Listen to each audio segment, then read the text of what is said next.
I don't even know why I'm torturing myself with this team, but stand up, New York Mets fans. Emphasis on torture with how incompetent Buck Showalter, Billy Epler, and Steve Cohen have been in 2023. Especially with Cohen, with what he said yesterday, essentially telling me that he's basically sweeping both Showalter and Epler's incompetencies under the deficiencies under the rug, as opposed to confronting them about it.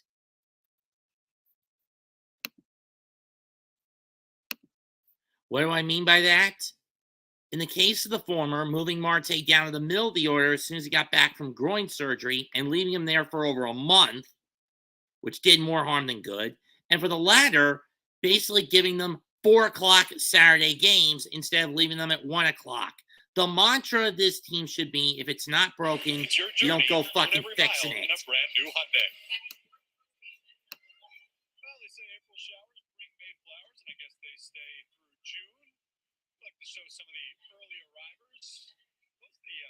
And because of the incompetence of Buck not putting Marte back in the middle of the lineup, the top of the lineup sooner than he did, this team has only won 7 fucking games in this month. And thank God that this nightmare of a month is finally coming to an end tonight. It's coming to an end tomorrow.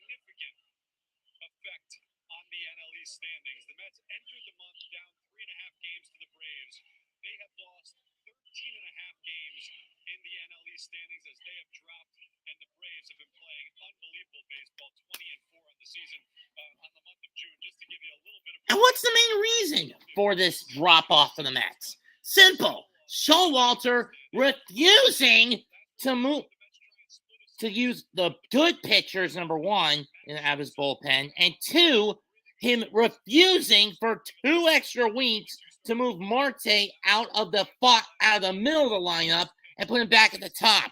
It should have been done last month, you son of a bitch. Adrian Hauser will take the mound tonight for the Brewers. For the Mets, it's Max Scherzer.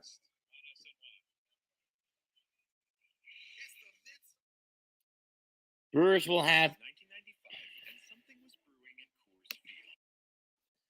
Christian Yelich, Jesse Winker, Willie Adames, Rowdy Tellez, Brian Anderson, Victor Caratini,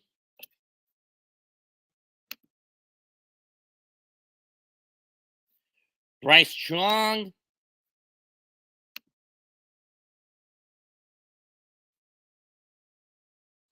Blake Perkins, and Joey Weimer playing left, DH, short, first, third, catcher, second, right field, and center field, respectively. For the Mets, it's Brandon Nimmo, Starling Marte, Francisco Lindor, Pete Alonso. I would prefer Canna in left, not Pham, because Pham's not fast enough to get to short distance balls. McNeil, Vogelbach, Alvarez, and Beatty in center, right, short, first, left, second, DH, catching, and third base, respectively.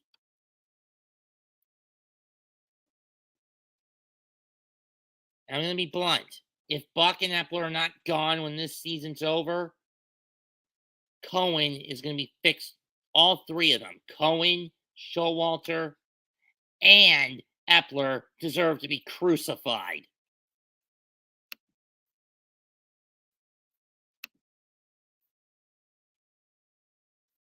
And I don't think anyone would blame me for saying that. Scherzer's has done pretty well in his last 2 starts. 14 innings, a 1.93 ERA. Let me just see who the fucking umps are. Let's just hope we don't have the same son of a bitch who fucked it.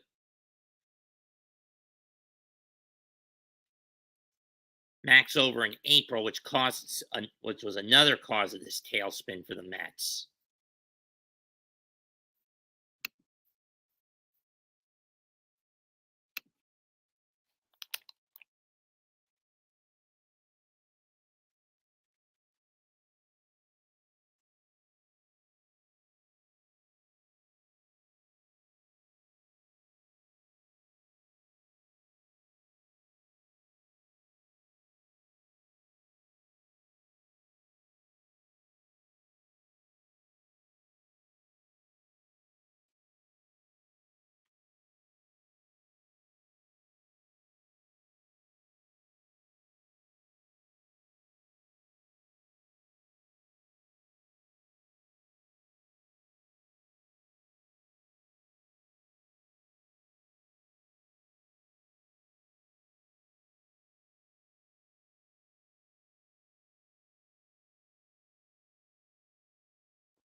This was back in 2022. First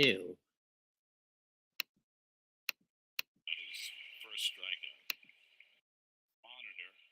Then he feels a little embarrassed because he's standing there in the middle of the picture. Should I go now? No, wait. Dave is so indecisive. Now he's afraid to ask Gary to move. I didn't know he was back there all that time. This is our booth. What? Dave Shambles. Take charge, Dave. Oh, got the look from Gary. Oh. Can we get out of this game? Thank you. Your Gary, Keith, and Ron 18 moment is presented by your Tri-State Cadillac dealers. Dave is in his seat. He did not delay getting back there, and you see he's got the plywood behind him because, well, the glass broke yesterday. That's what I understand. Anyway, I'm Gary. He's Keith. That's Dave. Welcome to the broadcast. Well, thanks, Steve, for doing the heavy lifting. Yes. Welcome to the game.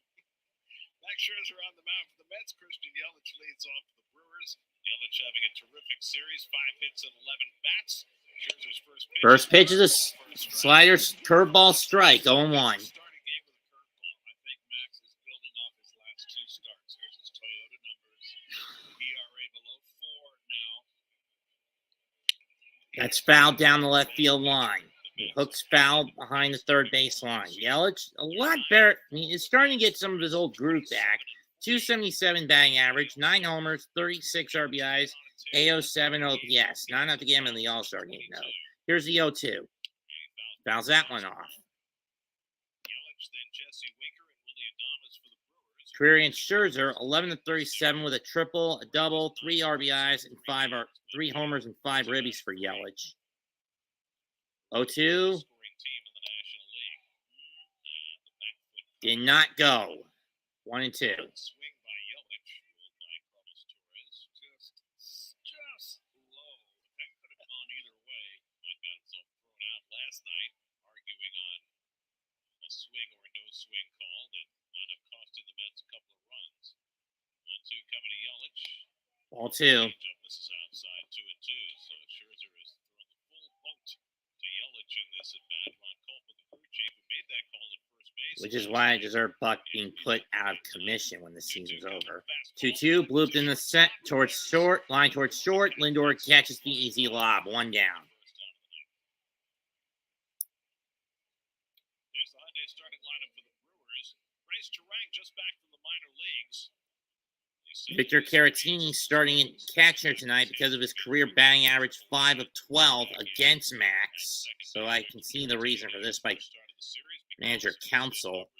Given how bad the Mets have been this year, I don't blame the seats being relatively empty. That one's popped towards third base, foul territory. Bates got it, 2 down on 1 pitch. Sneak the defense in here real quick for your Metropolitan, your Lexus Metropolitans, not your New York Metropolitans. Alvarez, excuse me. McNeil at second base. Lindor, of course. Beatty's getting to play every day now, pretty much. And your outfield, Pham continues to shine. Shine, yeah, it's more with the bat than with the glove. Here's William Adame, strike 1.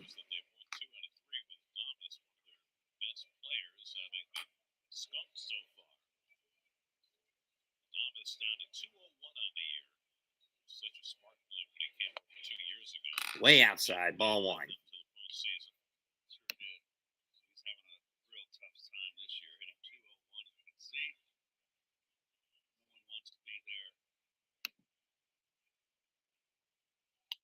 Strike 2.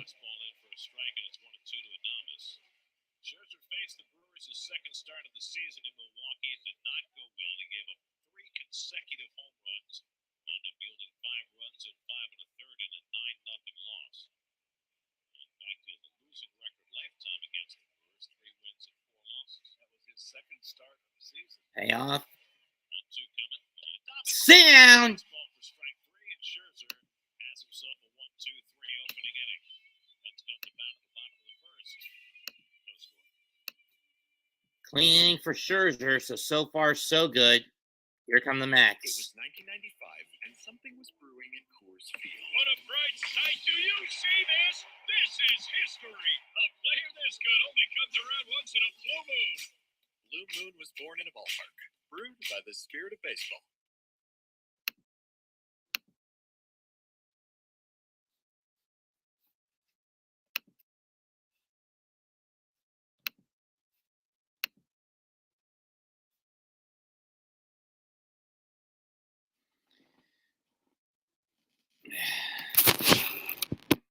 That's better. Now I'm a little more centered.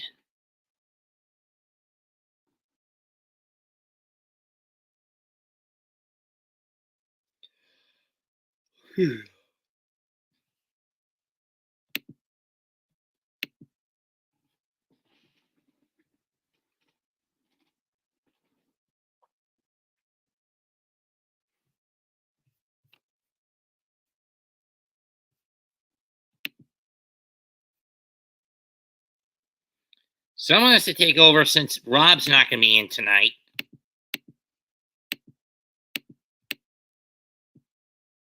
Game told me that slip is empty. I got to call KG. KG, what I up? got nothing for you, Fa. Come on. Marshawn, Barry. What's up, man? Some tips. Perfect day for taking the circumnavigation of New York City. Out on the waterways. Isn't that beautiful? What a great looking city.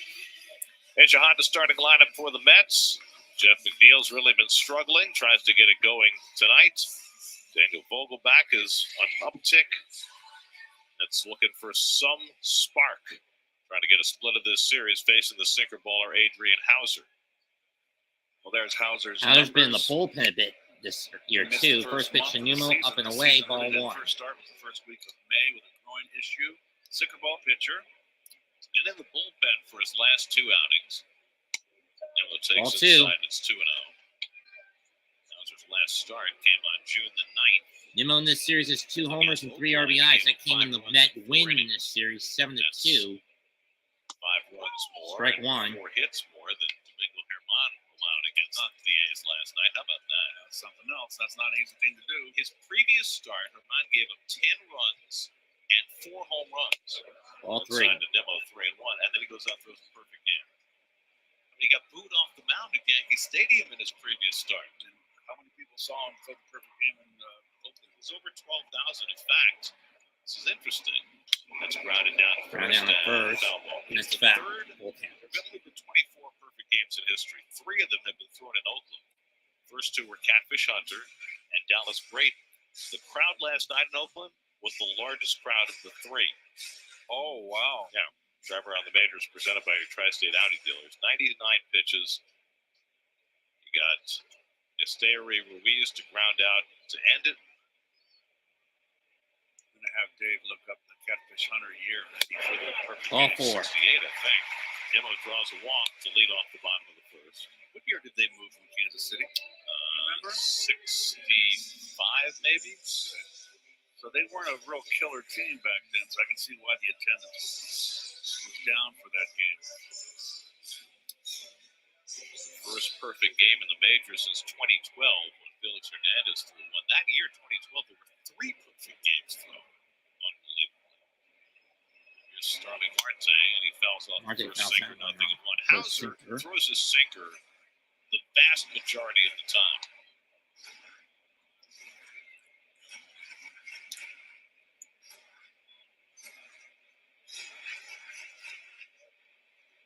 Council plugging Hauser into his rotation to give them a 6-man group this time around.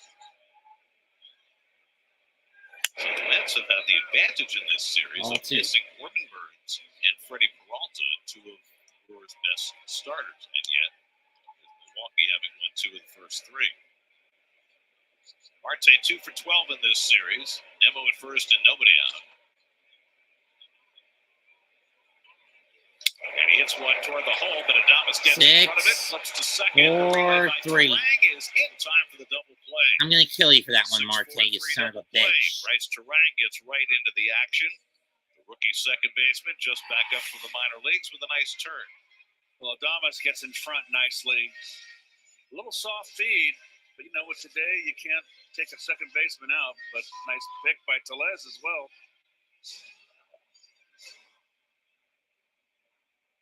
Sinker ball pitcher gets the ground ball, 2 out and nobody on. Here's Lindor. We just got the starters for the National League All-Star team. Lindor was in the finals against Orlando Arcia, and Arcia beat out Lindor for the starting 9. Sound. 3 starters in the balloting. Sean Murphy and Ronald Acuna joining Arcia. Arcia was the big surprise. He was not even given the job at the start of the season. Getting 300. Ball 2. Ball down to Lindor, and it's 2. He certainly put a hurt on the Mets. Had some big hits, big RBI hits. Other starters: Freddie Freeman, Luis Arraez, Nolan Arenado, Mookie Betts, J.D. Martinez as the DH, and Corbin Carroll of Arizona. Strike 2. Came out of this game today with Tampa Bay with a little shoulder problem. He had surgery on that shoulder a couple of years ago. The Mets are going to Arizona for a series starting on Tuesday. So keep an eye on that to see if Carroll is going to be available. That's interesting.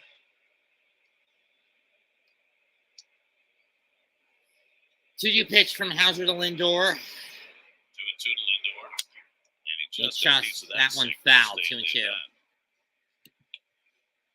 Brew Crew defense brought to you by your local Chevy dealers. Anderson getting all the starts here in this series. And at third base, Victor Caratini behind the plate gets his first start.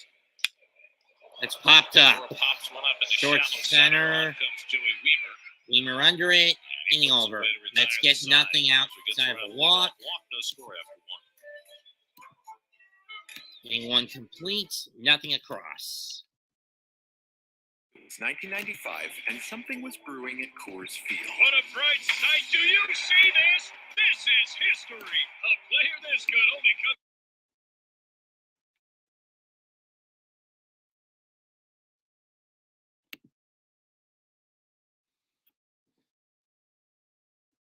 Why is this team chosen to suck this year? Why?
Top 2. Against Max Scherzer. Brewers kick it off with Rowdy to In lead. this series. Strike 1. 107 at bats since his last home run. When he hit one against Scherzer earlier this year, he was part of that back-to-back-to-back that the Brewers put together against Scherzer with Ryan Anderson and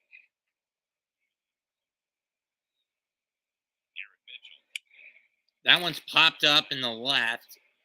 Bam's under it, and he's got it. One down. City Community Home Runs fan of the game is Tamika from Portsmouth, Virginia. Go to sny.tv/chr to enter. Good luck, Tamika. Mention the smoke because if you see that your screen is not quite as sharp as it normally is, it's because the air quality index is not great tonight, with only smoke continuing to spill down from Canada because of wildfires. It's not as bad as it was in Pittsburgh today, where the Padres and Pirates played. Ryan Anderson takes a strike. The air quality Well, true. There was an air quality delay in Pittsburgh, so that could explain why there's not a lot of people in the ballpark tonight.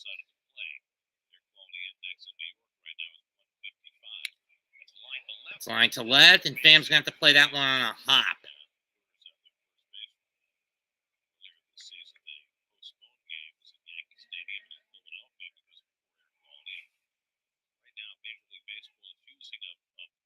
Standard of 200 in the air quality index to decide whether to postpone games or not. It's not the healthiest air right now, but it's not as drastically unhealthy as it was for those games that they postponed. Here's Victor Caratini, the catcher, switch hitter. He's 8 for 17 lifetime against Scherzer, and he takes a curveball. He almost gets hit with one, ball one. Over the years, he's always been a backup catcher, but when he's played against the Mets, he's done well. Back up to Wilson Contreras in Chicago for a long time. Now the backup to Wilson's brother William. That's lined in the left center, a base hit for Caratini. Anderson. I'll go to the wall, and close to the wall. Anderson will make his way to third, and now the Mets have to move into double play deck.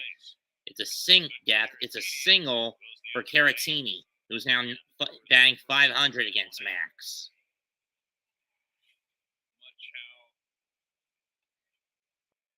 Winker did last night. Looked that way early. Started the first and third. Actually, he drove in two with a double. Right in that same gap. Caratini continues to swing well against Scherzer. That's 9 for 18 now against Max. And that Bryce Terang just back from the minor leagues. Mets saw him earlier this year. He had played a big role for a sweep against the Mets. Ball one. Takes a curveball inside for ball one. Terang, in fact, did a grand slam against Tommy Hunter in the opening game of that series. It was 3 home runs this year. Didn't hit much before they sent him down. He was just 3 for 37 for his last 13 games before he was sent down. He lines one caught by Lindor, and both runners scamper. Caught by Lindor, and both runners scamper back. Lindor was able to plunk right before it hit the dirt, and that's the second out. Lindor's got the look on his face like, oh, if it had been a short hop, it would have been a tailor-made double play. Ball's hit too hard, it's a stall reaction. Nothing you can do. I don't think there's any way that he could have thought about how to play that on the hop. I just don't think the brain thinks fast enough.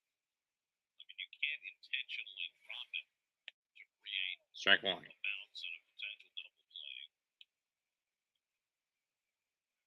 On to Blake Perkins. The other way, 2 for 12 in this series. He has a single. Blake Perkins, the switch hitting right fielder. 2 for 12 in this series. He had the go-ahead hit last night in the 6th inning. Something I want to punch Buck in the face for, bringing in Hartwig instead of someone like Rayleigh a lot sooner than he did. 4 inches outside, he can cover it. And then bringing Ottavino out in the 8th and leaving him in there to rot like the half-wit son of a bitch that he is.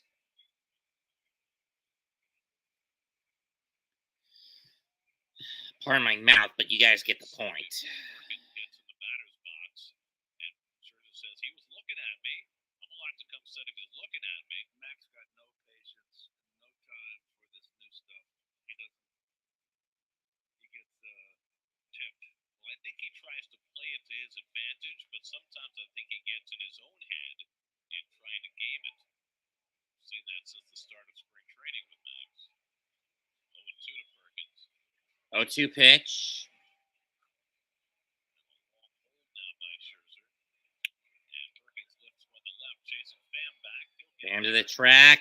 Got it, and the Mets dodge a bullet. 2 hits, but nothing else for Milwaukee. No score through 1.5. I put emphasis on dodging a bullet. What a bright sight. Do you see this? This is history. A player this good only comes around once in a blue moon.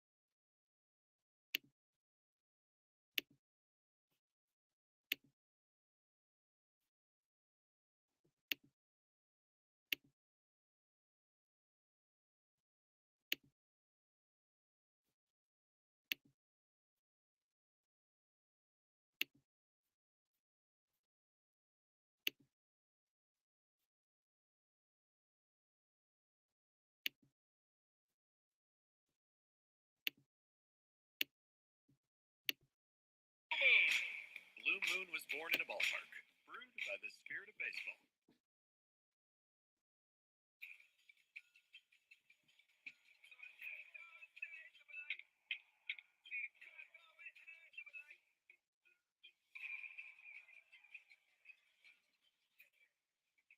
Give me a clock.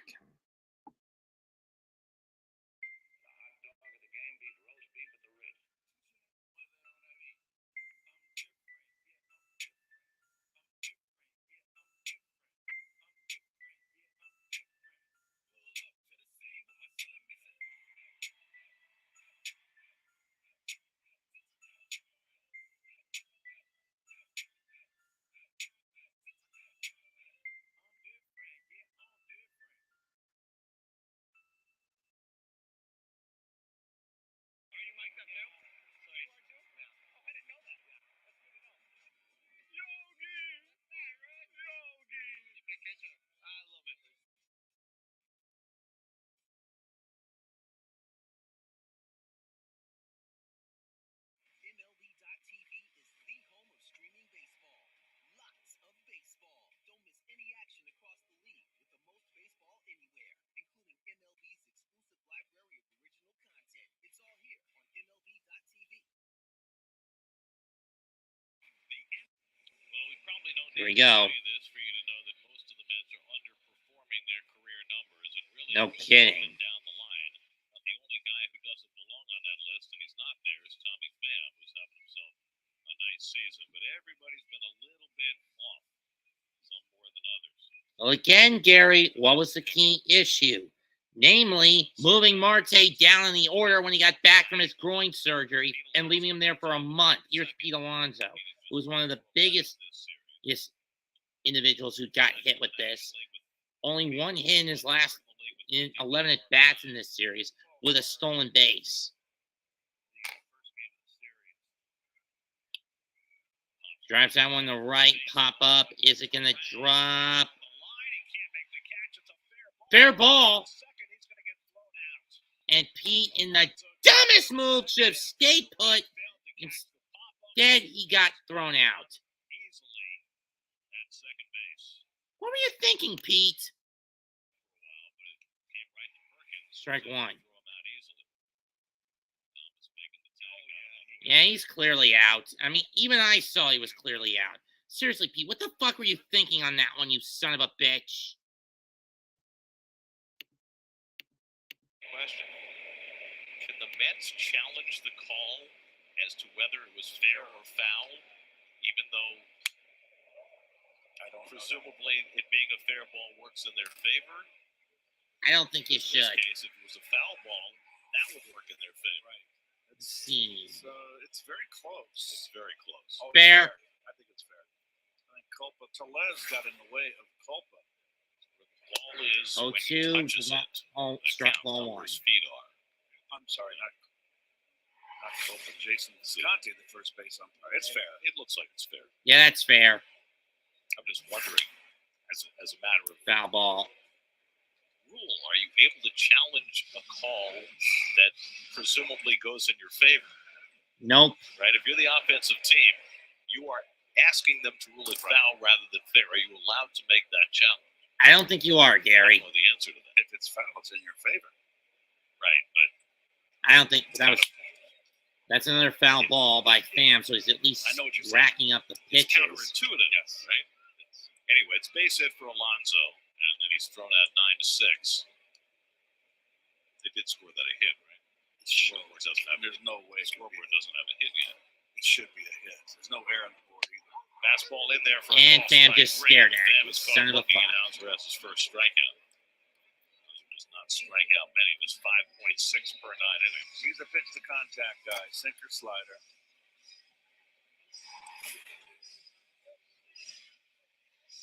That had the plate. That is strike 3. Tommy knew it.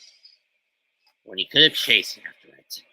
So 2 out and nobody on. Here's Jeff McNeil trying to find out if one of the worst slumps of his career. Right now, just 1 hit, and that was an infield single in his last 23 at bats. It's a little, it's amazing.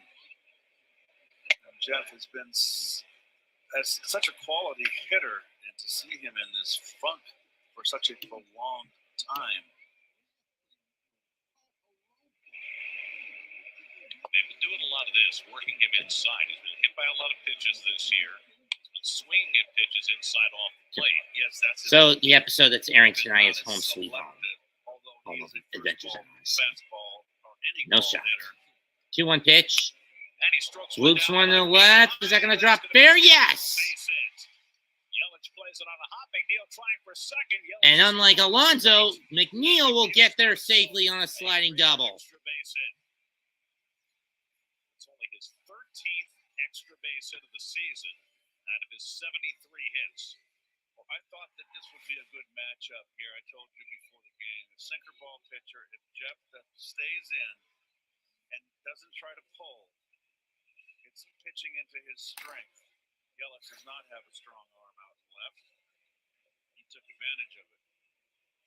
So that second hit of the inning, and that makes Alonso get thrown out at second look that much larger. As Daniel Vogelback steps in. And he takes a first pitch slider that somehow threw the strike. Ron Copeland called that a strike. It looked like it was 3 baseballs high. How blind is this dumbass Back 2 for 9 in this series, including a home run in the Tuesday night game. 1-1. Inside of fastball. Hauser spotting that. For McNeil, that's only his 9th double of the season. He has 3 homers, a double, and 9 doubles and a triple. And 2 triples. Maybe it's 4 homers. I don't remember. 1-1 pitch to Vogel.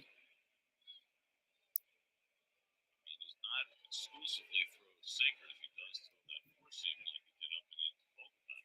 Throwing that about 25% of the time this year. His sinker, 46%. You add him up, that's 71% fastball. Oh, 1-1 to Vogie. And Vogelback gets one. Throwing through the hole. With a great diving Nope. stop and throws him out. Bryce Terang, just back from the minor leagues, saves a run with a So brilliant close. play to Rob Vogelback. Let's get 2 hits of their own, but one of them proved costly because Alonso decided to bolt for second when he should have stayed put at first. Had he stayed put at first, it would have been runners on second and third and 1 out, and Vogelback, and that would have given the Mets the first run. Instead, nothing across for both teams. Both teams get 2 hits in the second, and that's about it. No score through 2. Blue Moon was born in a ballpark. Through 2, no score.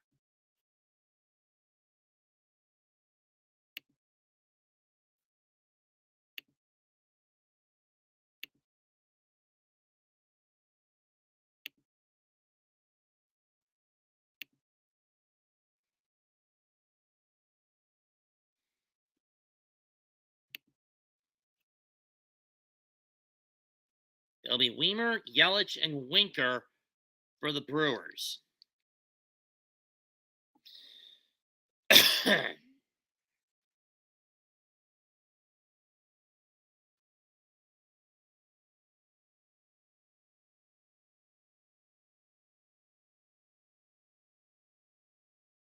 think the wiki page would have been completely fixed by now.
Second pitch to Weimer goes high.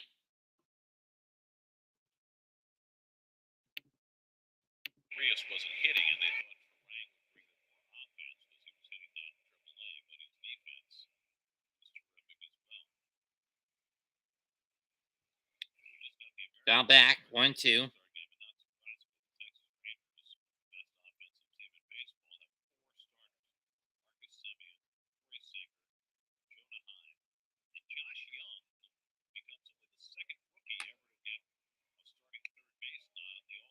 Didn't go on that one, 2-2.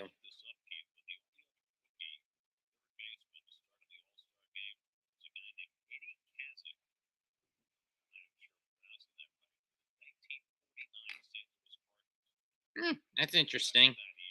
2-2. Got him! Sit down, bitch. Second strikeout of the game for Max.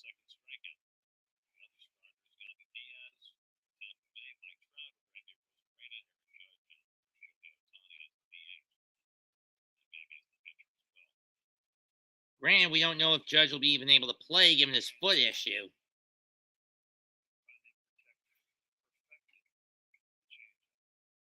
Here's Yelich. That's popped up. Is it going to be in play? No, it's not. It's going to go foul.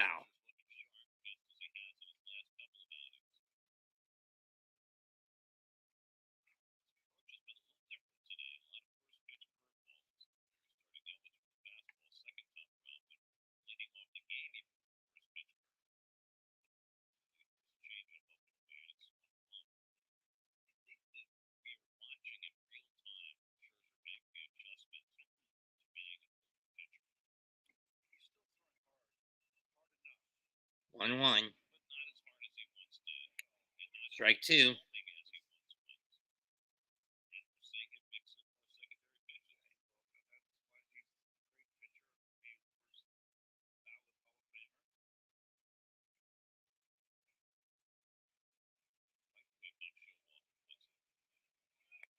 Ball 2.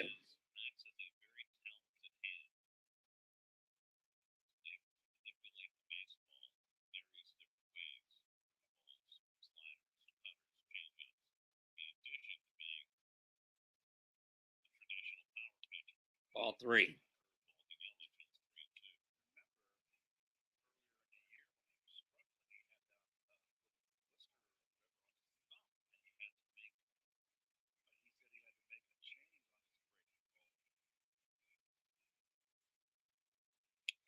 Payoffs foul off.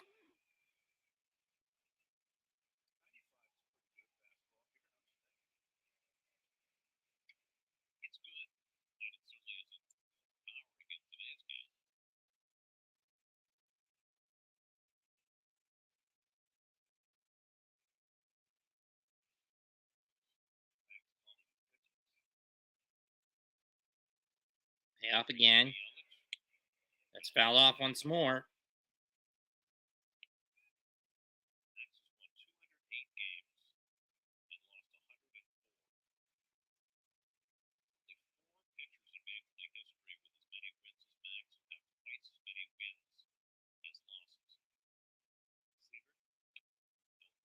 And he goes ball 4.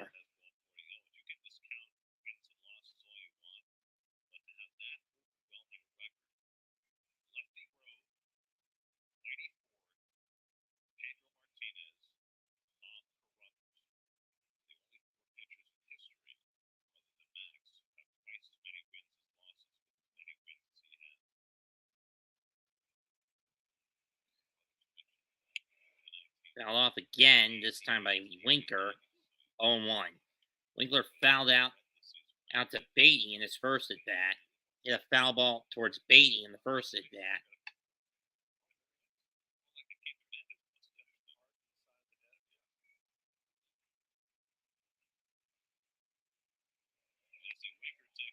Did he go? No, he didn't. Ball 1.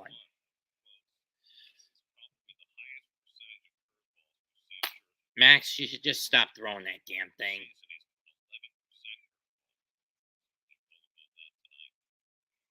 I think he's trying too hard to rely on the curveball, and it's getting him in trouble. 1-1 pitch on the way. Yep, he's going too hard with the curveball. That one, a slider, goes too far out. 2-1.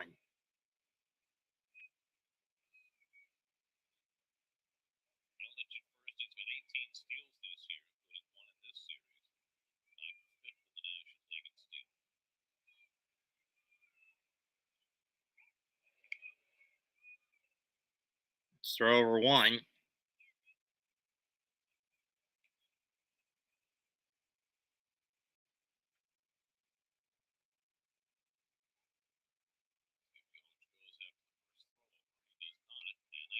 Strike two.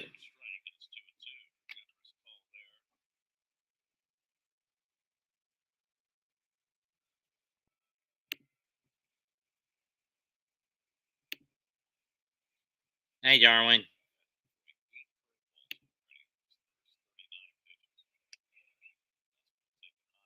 Full count. Yelich will probably take off on this next pitch. Max, stop throwing the curve, please. It's getting you in trouble, you damn bastard.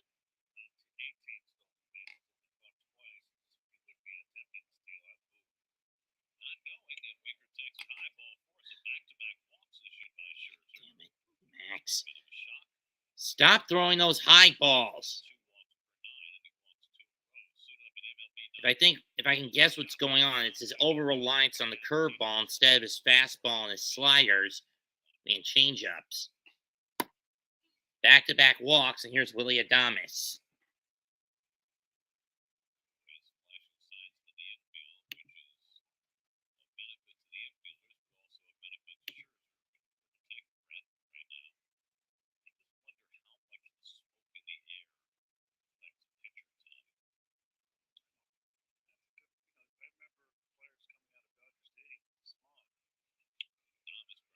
Adames fouls that one off, 0-1.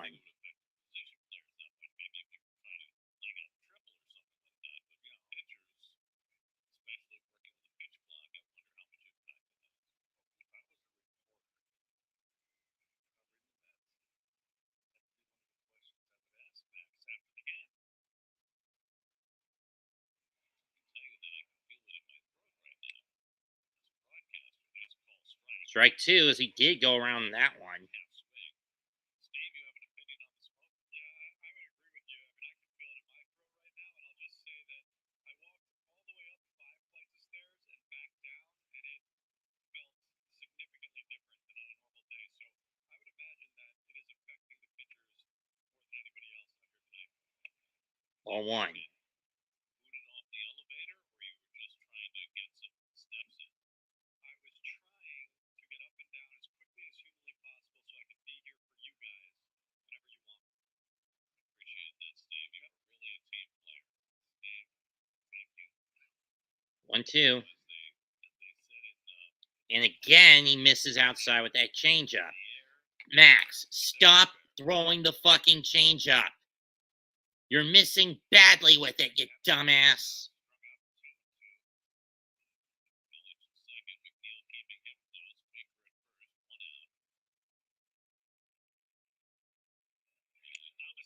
Sit down, you bastard. Strike three. Max dropped it right at the knees on the inside corner for his third strikeout. Second time he's fanned Adames. 2 out. As a hitter here, you see that it's a backup slider, really. And it stayed inside, and it was a strike. And it just freezes you, and you go, oh. Stop throwing the slider, please, Max. Catcher timeout. Buy some time for Scherzer by flashing signs. Loiza was the best. Remember him? The Nationals, he was the best at throwing that front door slider. Esteban? I think I remember him. 2 out and 2 on, and Scherzer takes a look back at Yelich.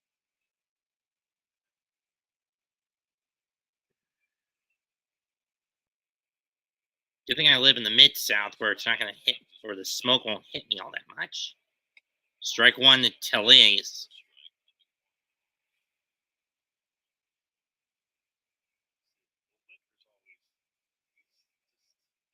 and looking at the fielder. That's not good. You rely on your first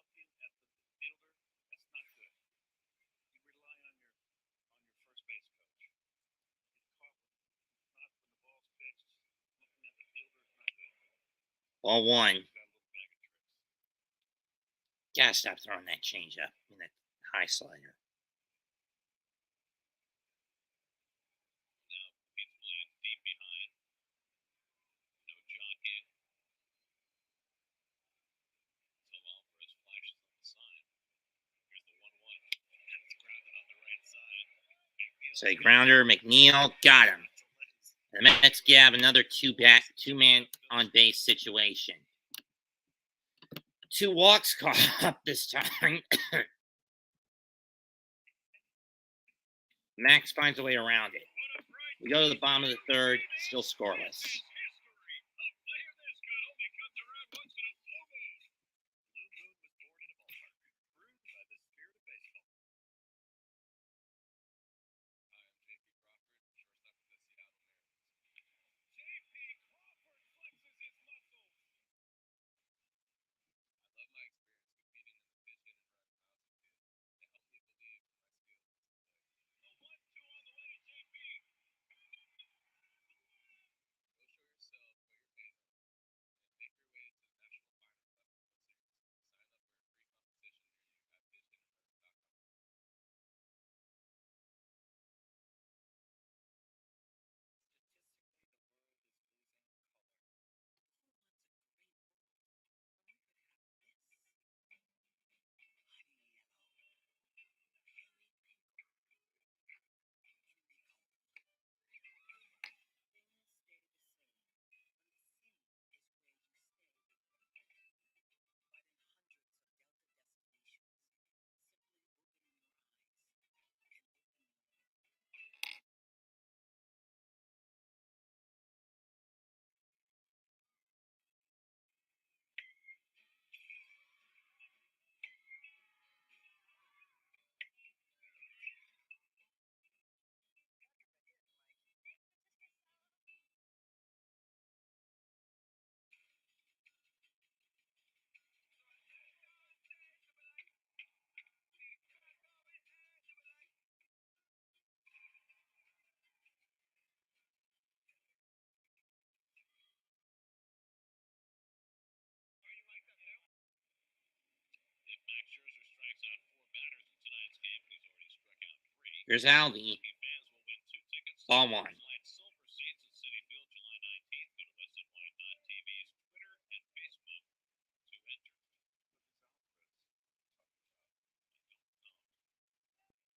I think he was hit by the pitch. Are they trying to review that he got plunked? Not challenged, and Alvarez will stay close to the batter's box. Did it hit him? Well, could have raised his elbow. Debatable. Didn't look like it, though. That fouled off on one.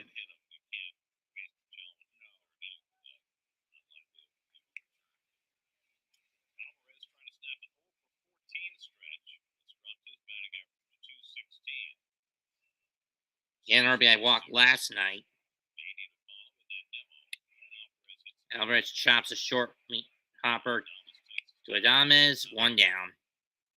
So, in the anything you can do, I can do just as well. World of the Yankees and Red Sox. Domingo Germán threw a perfect game last night. Tonight, Brian Bello of the Red Sox is a no-hitter for 7 against the Marlins. Wow. Beatty's average is starting to creep back up.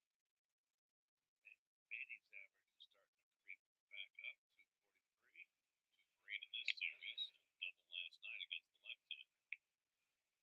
Had a little difficulty with that up and away fastball. Drops that back shoulder just enough to get under it, not getting on top of it. Adrian Hauser on the mound for the Brewers tonight. He had a little adventure with some of his teammates today. Brewers bus left their hotel in the city and then got stuck in presidential traffic. That's it in the air to right. They hits one deep to right field. That's backtrack. Wall. It's out of here. Brett Beatty with his 11th homer of the year. Or 5th of the year, excuse me. Mets go up 1-0. Solo bomb by Beatty. He got all of that one.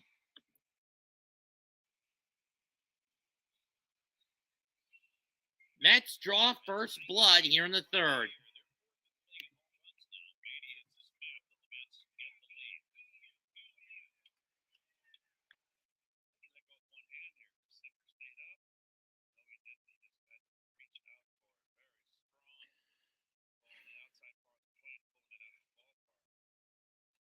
Ball 1 to Nimmo.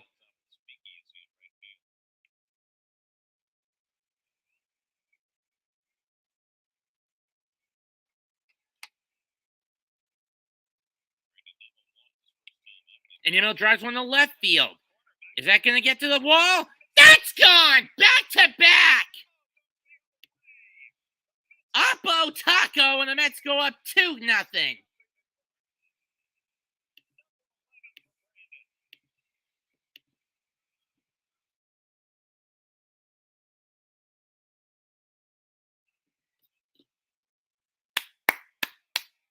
Let's go!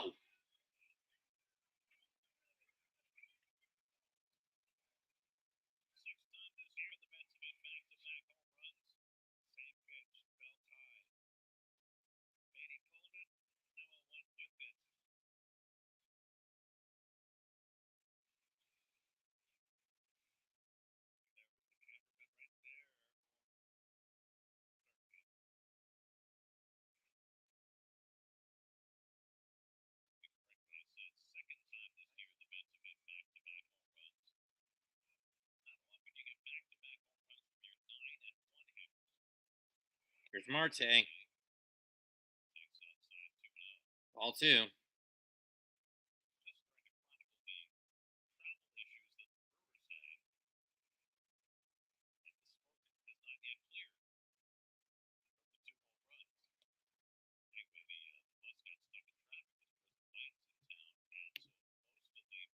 More like resident biting. A guy who deserves to get his head cut off. Ball 3. I mean, we all know Biting's an idiot. 3-0 pitch. Marte will take that one, and it's a strike over the middle, 3-1.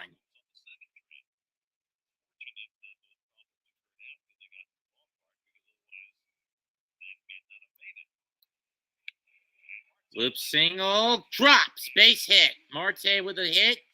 3rd straight hit for the Mets. This one a single.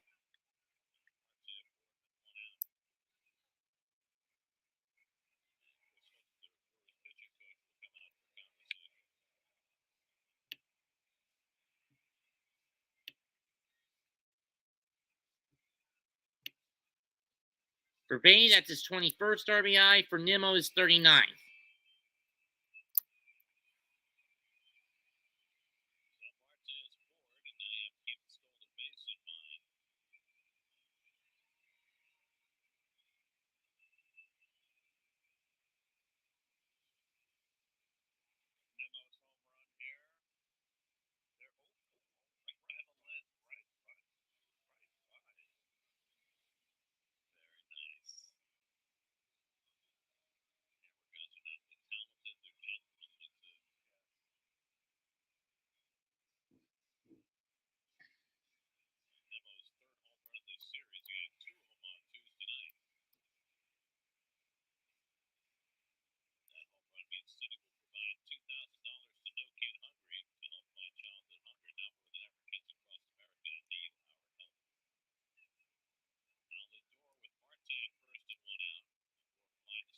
Lindor fly out to center in his first at bat.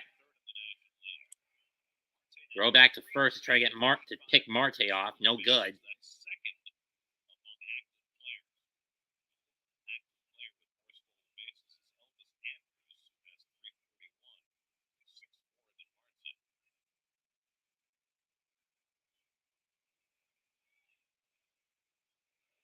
That no-hitter for the Sox pitcher, it's gone now.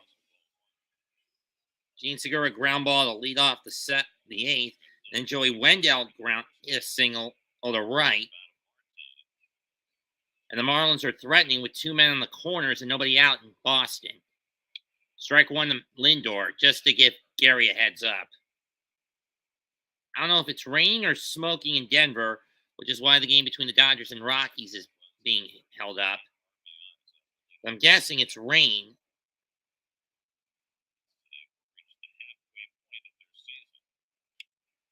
Lindor gets a fly ball to center. It's playable, though. Winker's under it. 2 down.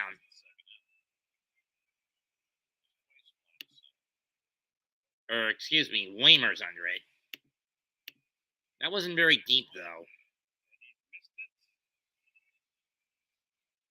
Lindor knew he missed it.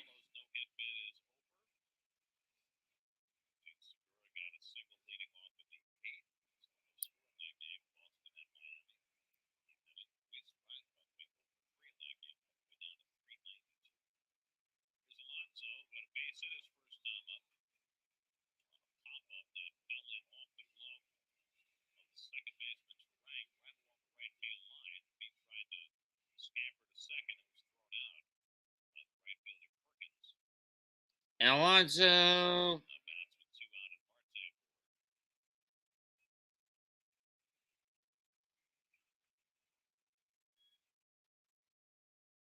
continues his slump. Grounder to third.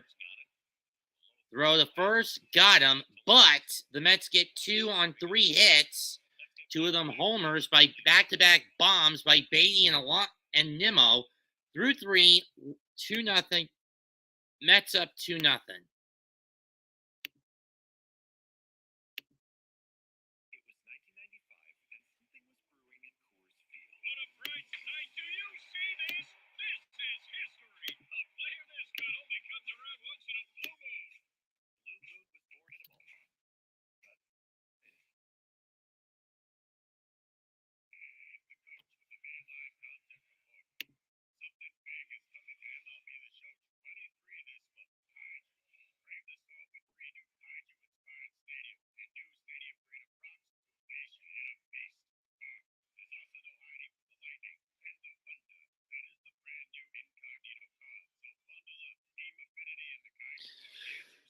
Funky like a Muncie, and Max is funky like a Muncie.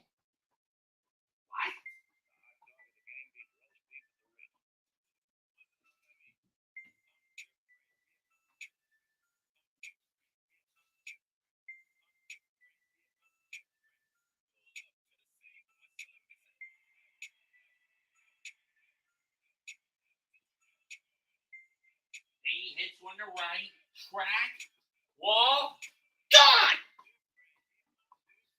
And Nimmo hits one to left field. Is that one gonna get out? Yes! Left field line towards the corner. Is that gonna go out? Yes! 2-0 Mets.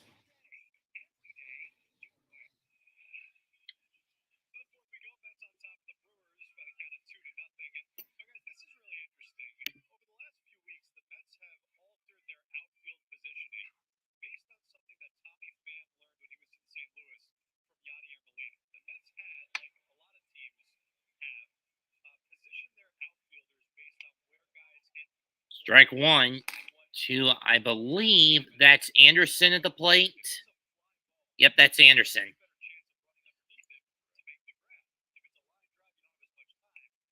Strike 2 from Scherzer.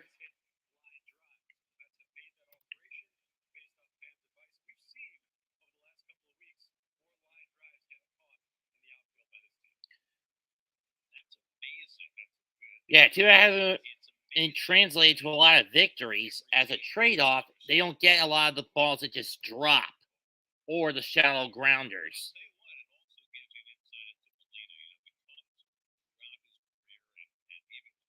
Here's the 0-2. Low and out, ball 1. Low and out on the slider, ball 1.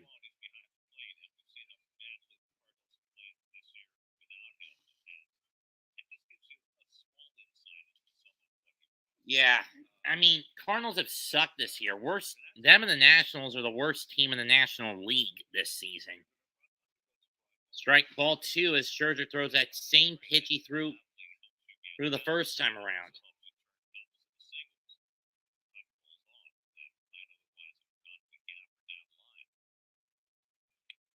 That one's fouled off and ricochets off quite a few things like a pinball by Anderson, 2-2. How many people do I think are in the game tonight? I'd say 27, 29,000. Mostly due to the smoke issue. The issues of the smoke. Outside again, this time with the fastball, 3-2. Yadier Molina's career, 277 batting average, 176 homers, 1,022 RBIs, One of only 3 players to play 2,000 games with the Cardinals. The other two, Stan Musial and Lou Brock. Sit down, Brian Anderson. Strike 3. Strikeout number 4 for Max. Here's Caratini, who got a single off him. In the second, that started this little string of the past 2 innings of Max not able to get, leaving 2 men on base.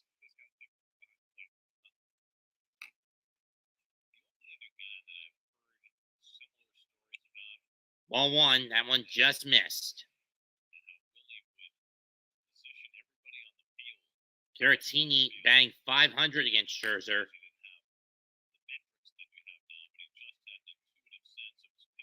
Strike 1.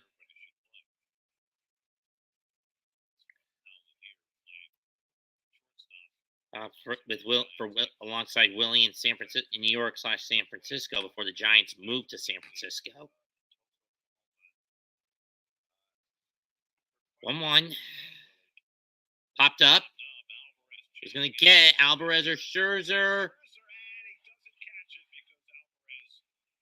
E1. Foul ball. 1-2.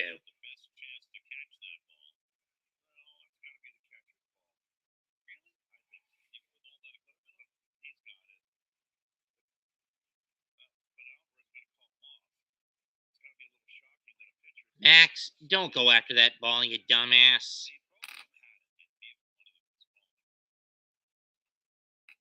Jeez, they're bad this year.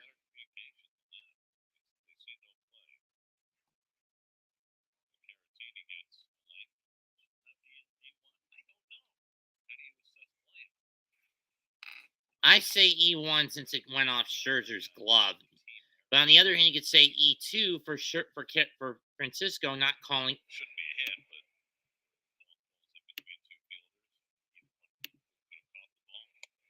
Sit down anyway. Strike 3. In my view, that's an E1 regardless. That should have been an E1 since it was off Max's glove. If you wanted to go E2, I wouldn't blame you. 5th strikeout.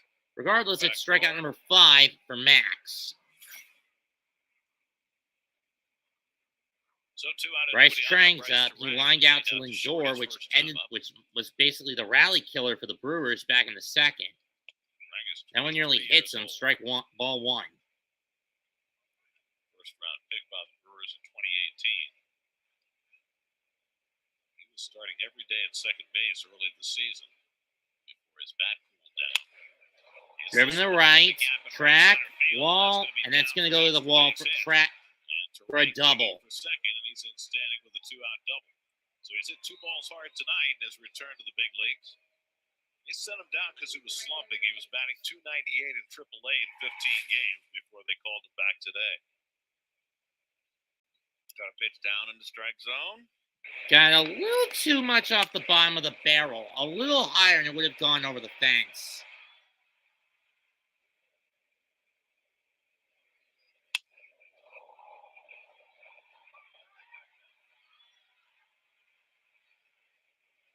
Double of the year for Terang, so runner in scoring position with 2 out. Here's Perkins. Who flied out to left his first time up. Strike 1. Drops off the changeup. That's called strike. Amorphous strike zone for Ron Coleman tonight.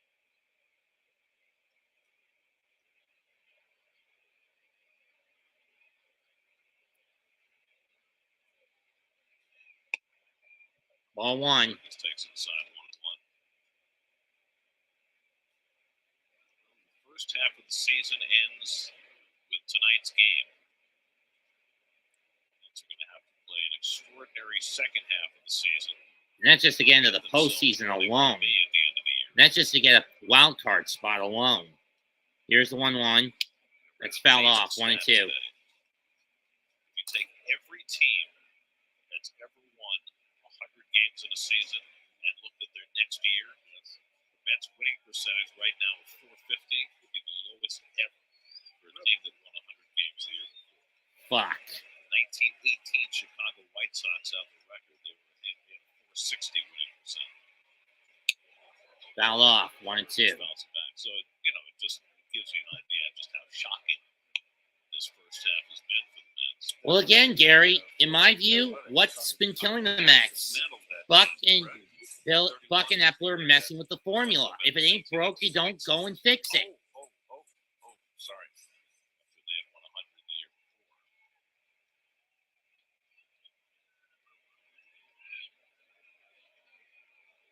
1-2 coming. Ball 2. That just missed inside with the cutter. At least that's how I see it. Buck choosing to mess with the formula when it came to the batting order and moving Marte down to the middle instead of bringing him back to the top where he was most comfortable, bit this team in the ass. And it took a month for Buck to figure that out, and now it's just literally nothing more than damage control. Foul tip out of the glove, 2 and 2. Steve Cohen made that clear in his press conference yesterday. He said it was getting late, and we have until the trade deadline to figure out where we're at. So they've got basically a month. They've done a huge hole for themselves. Incomingly, people have come before and during the stream. Nobody's ever come this far back in the division ever in the history of baseball to win. But the wild card certainly gives you a backup plan. You can't feeling like it's feeling green push is put on parts, opener tip by hailstorm, destroyed them all. It's got to start. Team started the countdown to Tuesday. Bionomics is a failure. Trouble destroying started the current deep state system. Swung and a miss, strike 3. Scherzer strikes out 3 in the inning. Doesn't get the side struck out, but he does strike out 3 in the inning. A double was coughed up, but nothing else. 3.5 complete. 3-0 still 2-0 Mets. It was 1995, and something was brewing at Coors Field. What a bright sight do you see You see now seeing the storm coming. Trump has said that this is the calm before it. comes around once in a blue moon. Blue Moon was born in a ballpark, brewed by the Deep spirit state of baseball. policies are being reversed. Deep state put these in place to portray America and destroy it from within. The plan hasn't worked. We can stop it before that happens. Storm approaching. Trump will use the election in Deep state to push for war. Trump will counter that with peace. The hot dog at the game beats roast beef at the Ritz.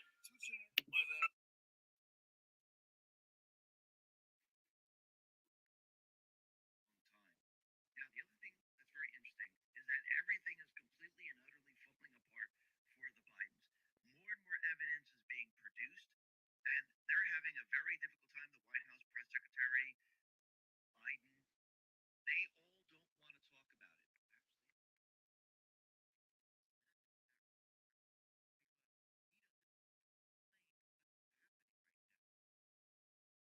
Of course he doesn't.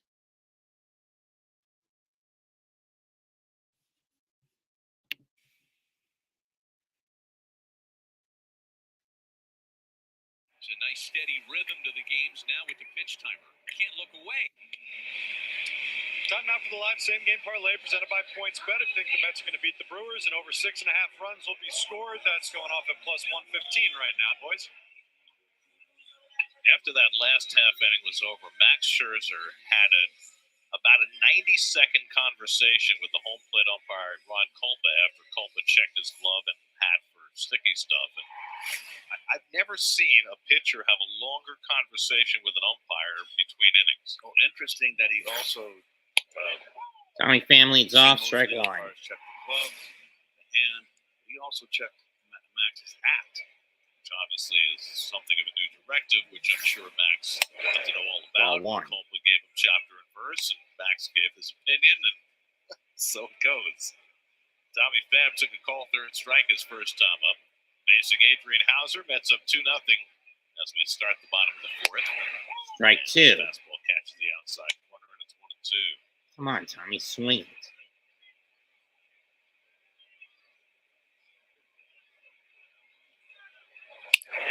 Pham bloops one center, base hit. Tommy Pham continues to pile up the hits. 5 for 12 now in this series, and the Mets have a leadoff base runner in the 4th. got a little inside on him, but just not enough. And Pham strong enough to muscle it out in the center field.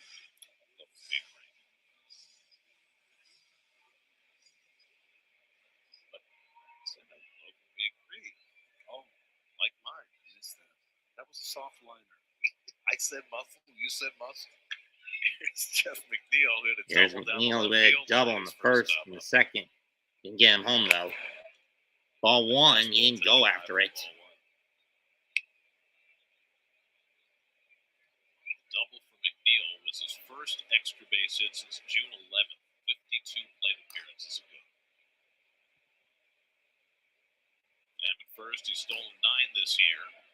Had one last night. The Mets were 3 runs behind in the 8th inning. He stole second and just barely beat it. Mets have now been successful 34 consecutive stolen base attempts, dating back to May the 10th. Last time they had anybody thrown out.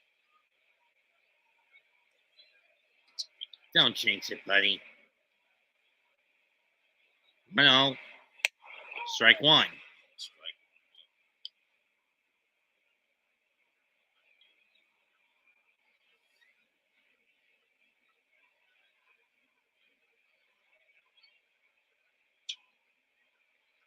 Obviously, only had 1 base stolen against him this year. 1 caught. Very quick to the plate. Fouled off. Field 1-2. fouls it off. Baseball coaches always talk in terms of. Mets have double the runs, had 2 runs, and double the hits on the Brewers. 6 of them. The home plate. That's considered How long is that going to extremely last fast, is my hard to run against. question. And McNeil just got a piece of that to stay in the at bat. And there's what you mentioned. McNeil, that ball was a foot inside, and he's offered at it. Something that McNeil very seldom has done throughout his career. What do you make of that? I don't know. Is everything speeding up? When you slump, everything's in fast motion. You make more rapid decisions. You don't feel good at the plate. I mean, it's every hitter's different. And he goes And he away chased for the it. strikeout. Strike 3. After coming inside and getting the swing. He goes outside to get the it. other side of the plate, and he couldn't do it. Second strikeout for Hauser. Here's your Duncan trivia question. Head to SNY.TV. Who's the first player in Met history to record 200 hits in a single? Is it A. Keith Hernandez, B. Cleon Jones, C. Lance Johnson, D. Jose Reyes, or E. David Wright? Johnson? Back was robbed of a hit his first time up. Bryce Terang got a beautiful diving stop to take away an RBI hit. Pham at first with 1 out. Vogelbach takes curveball for a strike. 1-1.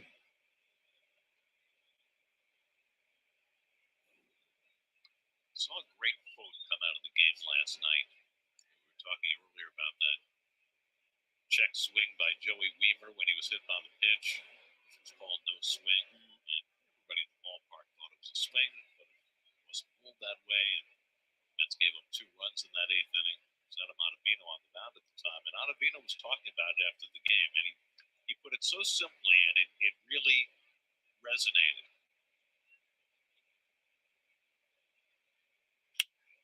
He So said, that pops that back good foul. teams overcome stuff. We're not overcoming stuff. So good. Yes. He also said, I assumed Ron Culper wasn't watching. That's fine and dandy, but ultimately, in order to be successful, you have to work through the stuff that goes against you. And there's a lot of old adages. Vogelbach drives one to right, but it's caught, and Pham has to retreat back to second. Walk back to first base. He wanted Perkins to throw in behind him. Maybe to force a bad throw. Two balls hit hard by Vogelbach, nothing to show for it. Not Jones. Signs though for Daniel. Being a little more aggressive at the plate these days. The other thing is, I was going to say, you make your own breaks. But it's like unearned runs. Pitchers will say, yeah, it's an unearned run. Hernandez at 210 as a Cardinal, so it's not, to get the out after the error. Alvarez rolls one to second. Trang will just throw it to first to end the inning, so the Mets only get a hit and nothing else. Still 2-0 New York. 2-0 New York through 4. Still 2-0 Mets through 4. It was 1995, and something was brewing in Coors Field. What a bright sight. Do you see this? This is history. A player this good only comes around once in a blue moon. Blue Moon was born in a ballpark, brewed by the spirit of baseball. Johnson. So it was Johnson.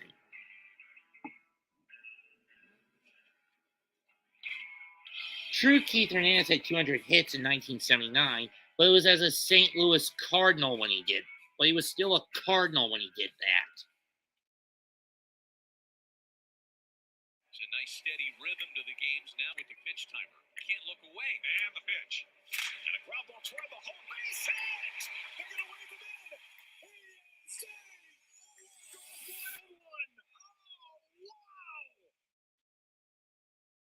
Keep up with every team on MLB Network wherever you go. Just download the MLB app, click MLB Network, and sign in with your TV provider info. Then watch MLB Network all day, every day, your way.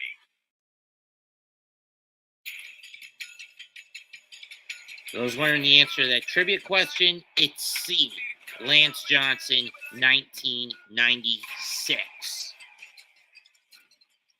227 hits, including 21 triples, which made him the triples king of that season.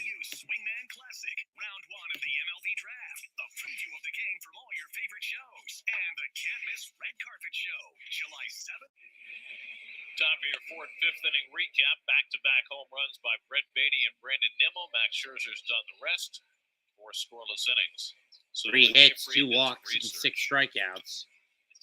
Adrian Hauser, 4 innings, 6 hits, 2 runs, 1 walk, It's the first and time 2 in Mets history that the starting 9 and 1 hitters hit back-to-back home runs. Now, of course, for most of the Mets history, the pitcher batting 9th. Right. Joey Wiemer leads off in the 5th inning against Scherzer. Strike 1 to Joey Wiemer. Struck out his first at bat. Home runs by the 9 and 1 hitters that happened 5 other times in Mets history, but it was always a substitute of the 9 hole. Last time it happened, Lucas Duda and Jose Reyes in 2011. Interesting. Beatty and Nimmo, the first starting 9 and 1 hitters to hit back-to-back homers ever for the Mets. The Mets have had some pitchers who could hit home runs. Seaver hit some home runs. Syndergaard home runs. Doc, Jake, Max, Wheeler. You get them back-to-back starts. 1 and 2. That's amazing. You know, back-to-back starts and then never hit another. I wonder if it was the back end of their rotations.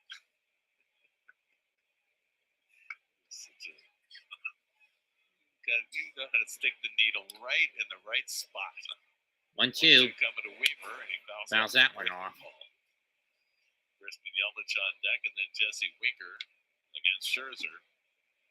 Won his last start against the Phillies on Saturday, giving up 2 runs in 6 innings. Threw a season-high 107 pitches in that game, and he's coming back on regular rest tonight. 1-2. Foul back. I thought, all things considered, that Kodai Senga's second turn this season on regular rest went well last night. I did too. Certainly showed no ill effects coming back on 4 days rest. Once again, that early innings for Senga gets in trouble. And Wiemer goes Sit down. on the curveball. Wiemer, 7th K for Max. Tonight, his 7th strikeout. Taking something off that curve too, and still getting some bite. Watch this. Wiemer way out in front. 3/4 delivery, getting on top. Look at that rotation of that ball. Yelich takes a strike. The answer to your question is, yeah, kinda. But Ronnie's home runs. Oh, first one was against Floyd Yeomans. Well, that's pretty impressive with the Phillies. Oh, well, he threw hard, but he wasn't a front of the rotation guy. But he threw hard. Yes, he did. And Norm Charlton was the other one. Norm threw hard too. I mean, he threw off 2 hard throwers. I mean, he had his best years as a relief pitcher. 2-1 All two. First one was at Shea. The second one was in Cincinnati. The ball carries him. Yep. Tommy said that. I'm sure he's listening. Yelich hits the curveball. Yelich hits a grounder. Alonso will scoop it up. Flip it to Scherzer. 2 down. Scherzer keeps throwing the curve, and the Brewers have not done much with it. 2 out and nobody on. Guys, just to go back to what you were talking about with Kodai Senga pitching on regular rest for just the second time this season, I was speaking with Colin Ray yesterday, who we've talked about being teammates with Senga in Japan last year. Ray said that last year there were occasions where Senga would pitch on Friday and then on Wednesday, which is almost unheard of over in Japan, simply prepare himself to pitch every 5th day when he got over to the States. He's had to adjust to all the other changes, different ball, culture, and language, and mounds. But he was ready. He was First pitch to Winker. Jesse Winker's fouled out and walked 0 for 1.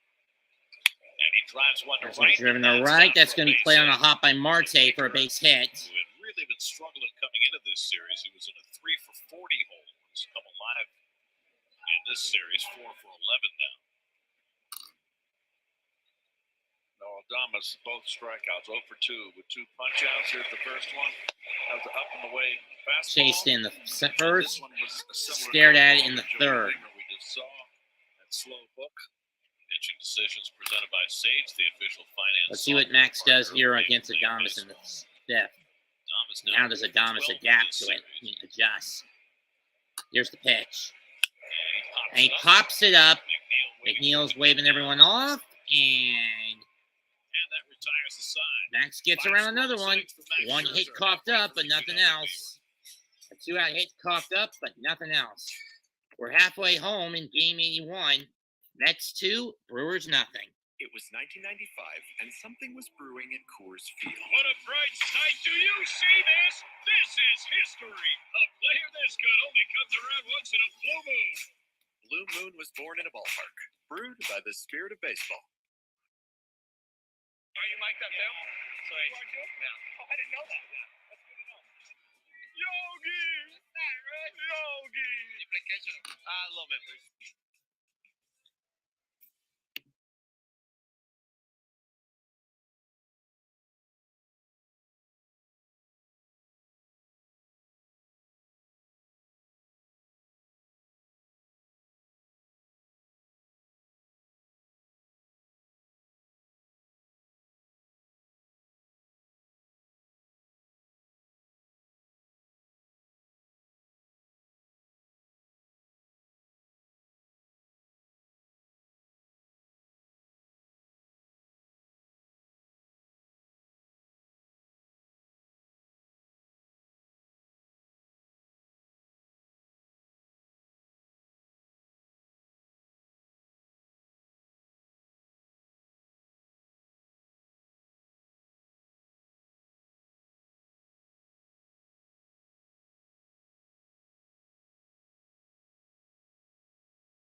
Sorry about that.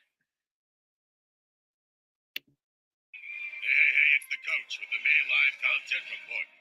Something big is coming to MLB The Show 23 this month. Kaiju. Brave the storm with 3 new Kaiju-inspired stadiums and new stadium creative props to unleash your inner beast. There's also no hiding from the lightning and the thunder. That is the brand new Incognito card. So bundle up. Team Affinity and the Kaiju are here to stay. Rated E for everyone. Beatty leading off in the home 5th inning. Beatty homered his first time up. That's it. Back-to-back home runs against Adrian Hauser in the 3rd. Beatty will lead off. He's 0-2. I missed the pitch because of the dumbass delay. 3 seasons. Only 4 pitchers have a lower home run rate than Adrian Hauser. Ball 1. Ranger Suarez, Logan Webb, Zach Wheeler, Max Fried, and then Hauser is 5th. But Beatty got it. Stayed up when that sinker stays belt This high. time, strike 3 on that sinker. wasn't a strike, and that's been a theme for tonight for Ron Colbert. He's just had an awful night behind the plate. And most of these hitters want to punch him for these bad It's gone calls. both ways. What was your word here? Amorphous? Or amoeba-like. How about that? Here's Nimmo, who had an opposite field home run in the third, his third home run in this series. Ball Takes one. a curveball up high for ball one. Also walked his first time up.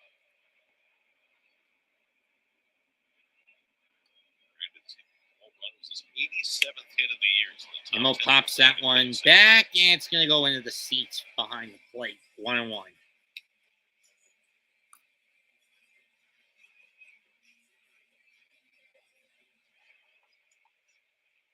As we pitch 69 for Hauser. Swung and miss, strike two. Brandon stumbling across the plate there. Big cut. He was not prepared for the slider. He's geared up for the fastball. One out and nobody on. Starling Marte waiting on deck. And another roller for Trang. He gets it for Trang. He'll scoop it up, fire it to Calise. 2 down. So Hauser looking for his first 1-2-3 inning of the night has set down the first two, and now Starling Marte. We just checked the air quality index. It's basically unchanged since the beginning of the game. But I have to say that it definitely is becoming more irritating as the night goes along. A little bit itchy, scratchy eyes. It's like taint. Just a bit here. Ball one. Is there anything they can do to keep the smoke from the wildfires well north of the border? Can they put up a screen or something? Borders are fairly porous all over the world right now. I think we all share the Marte smoke. swings and misses, strike one. I don't think there's anything you're going to be doing about that. 1-1 to Marte. Hit into a double play and single to center, 1 for 2.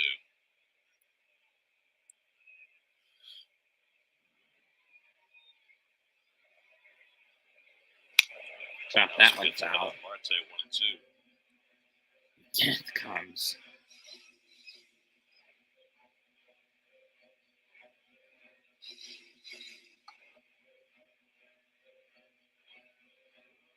As the truck are very excited about going to be doing a big blowout on Mets catchers. Ball two. That's great catchers over the year, right? And so they're going to be just blowing it out tonight or tomorrow.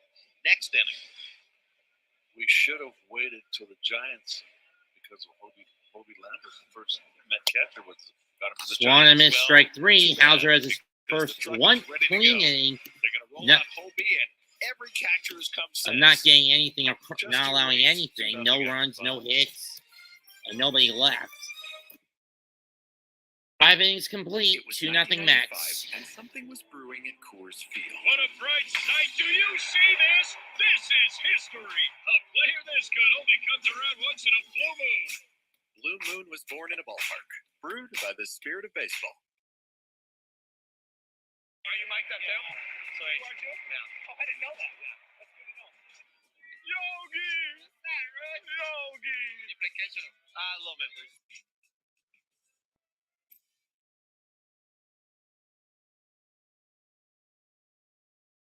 Hey fans, I'm breaking down MLB Play. I think they're the best MLB games. Now, my personal favorite, Beat the Streak. Nick Fleal think. Well, the Mets are certainly hoping that Francisco Alvarez can be their next great catcher. He's 21 years old, going through some growing pains right now, but Mets have had some outstanding catchers. Jerry Brody was just a fabulous defensive catcher. Gary Carter, great two-way player, hitter and catcher, no doubt. And Mike Piazza, the greatest home run hitting catcher of them all. Well, Hall of Famer right there. Gary Brody caught most games in Mets history. Ron Hodges at the bottom of the list. He was around a long time as a backup. John Stearns and Todd Hundley and Gary Carter. I mean, these were all. I am hungry. Maybe Landreth is Keith alluded to, was the first pick in the expansion draft. Casey Stengel said you got to have a catcher, otherwise you get a lot of pass balls. Jerry Grote, most OVA starts. Mike Piazza, both All-Star appearances, and Gary Carter, the first silver slugger for the Mets in terms of catchers for the Mets. Pretty special. Why his number is right up there next to Ronnie Tellez leads off for the Brewers. Tellez, and that goes way outside with that curveball. 0-1. Mets All-Star catchers that make from 85 to 06 had 14 of 22 of them go to the All-Star game. 14 of the 22 seasons. Strike one. Gary Carter from 85 to 88. Todd Hundley 96, 97, although he was injured in the latter year. That really fucked over his career, which forced him to retire in 2001. Piazza from 98 to 05. 98 to 02, and then 04, 05. That one's fouled back. And LaDuca in 2006 was the last Met catcher to make it to the All-Star game. Before he got to the Mets, but what did he bring to the table here? He brought leadership to the young staff. He called such an aggressive game. 1-2 from Scherzer. Lines it Just off the glove of McNeil for a base hit to lead off the sixth for Tellez for the Brewers. Well, that's two that just got by McNeil up to his right. One last night. And this bullet right here, can't do much more than this. Great effort. Just off the tip of the glove. So now the tying run will come to bat with Brian Anderson, who's 1 for 2. You know, getting back to Gary Carter, when the Mets got him, his knees were kind of getting the better of him. When he first came up, his prime years in Montreal, he was athletic and strong, hit with power. He called an aggressive game. He came over from that Montreal staff, all those veterans, and that he could call, knew how to call a good Ball game. 2. I swear this umpire's incompetent. When the Mets announced in the offseason that they made the trade for Gary, I knew right then with our young pitching staff that this was going to be a plus. And it certainly was that way. Ronnie will attest to it. Doc will attest to it. Sid will. Coney. 2-0. 3-0 now to Anderson. So Ball 3. Scherzer's starting to miss badly with his pitches.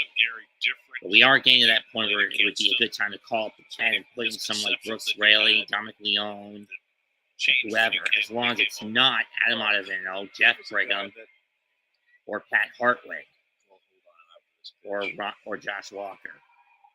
Strike one. Played against him. You didn't like him. I mean, he was all that ebullience. You know, when he came here with you saw it, Met fans, the fist bump, that played right into him. And we gave him the nickname Cameron Carter as a needle to him, clubhouse needling. Top foul, full count. That goes foul, back foul, full count. I think Al used to be down in the first base well, didn't you, Al? You got thrown out of the game. So, but he spent 11 years in Montreal before he came here. He was the premier catcher when Johnny Bench retired. He became Gary. And he was just a great player. Payoff. And what I loved Get the about K, him, Max. Get the fucking K. Get the damn K. Got him! Strike 3, 1 down. Sit down. Ron Kolfa has another unhappy customer. Second Uh-oh. If Anderson's not careful, he's going to get thrown out.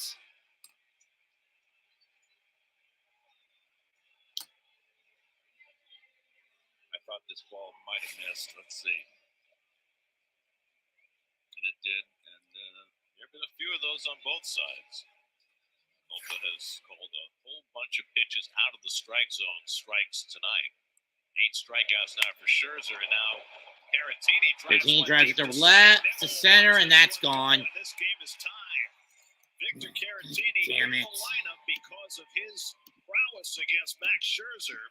He singled his first time up, and now he hits a 2-run homer to tie the game. Caratini's 4th of the year, his 2nd career home run against Scherzer. He is now 10 for 20 with 2 home runs against Max. Max Just give that guy the free pass next time you face him. Right down the pipe and down. Right down the pipe, down, He's and on he it. fed him a covered cookie. it. And like I said, Caratini doesn't play much, switch hitter. But it seems like when he hits Scherzer well, that pitch just around belt high out of the plate. But he always plays well against Sees the that Mets. going on. Strike one. So after Scherzer had held the Damn it. Brewers scoreless over the first 5, Milwaukee scores quickly. Leadoff hit by Tellez, 2-run homer by Caratini to tie the game. Would have been better to start Verlander tonight. Extension of the arm. But then again, he already played the Brewers. This is the 8th game that Victor Caratini's played in his career at Citi Field. That's Turang. Slow chopper by Turang. McNeil will scoop it up. Fired Fired wide, and they say Alonso stayed on the bag. First base coach is saying to take a look. With Barry, the first base coach, Alonso having to lunge for that throw. I say he got off it. Good Let's one look by at it. McNeil. We'll see if the Brewers challenge. Did he keep his toe on the bag? Yep. Yes, he's safe. Yeah, sure. I mean, he Nice got- play by Alonso got- to save McNeil. Yep, he's there. out.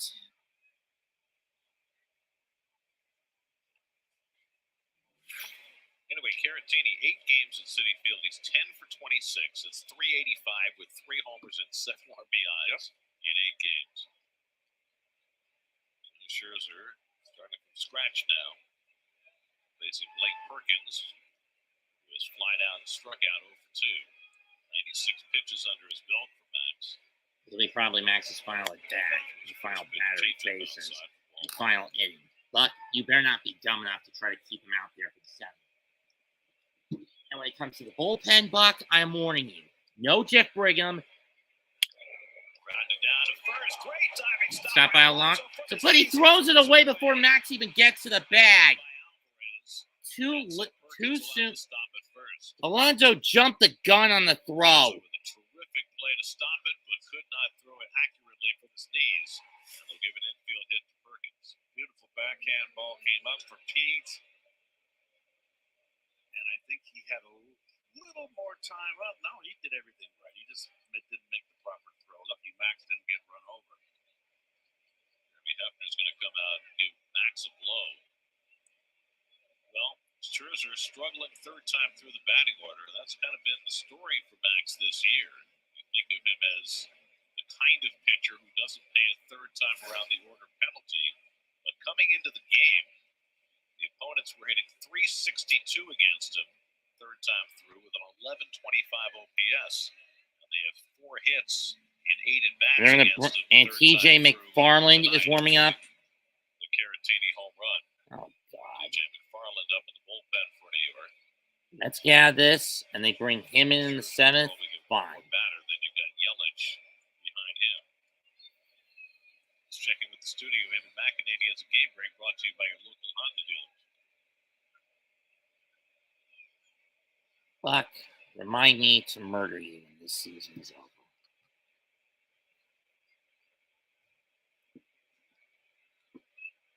I'm really in that point where I want to clobber, massacre. 5 straight wins now for Miami. They're 14 games over 500. Wow. 6 behind Atlanta. Well, 5.5 now, but who cares? 20 and 4 in June. Weaver's been up twice, struck out both times. Ball one. Takes a curveball out of strikes. So, how about this for the Braves? This month they have 55 home runs in June, and their team OPS 920. Wow. Well, I'll be happy when the page turns to July, and maybe they can finally get their asses kicked. Even without 2 of their most important starters available. Swing and a miss, strike 1. Colby Allard came out of nowhere to hit a scoreless ball yesterday for them. So as well as Miami has played, they haven't gained much. Max is just heating up this young Weimer, who just takes a big cut, and he's just. And here comes a fastball in to keep him honest. Yeah, that fastball in for a 2. strike, and now he's ahead on Weimer 1 and 2.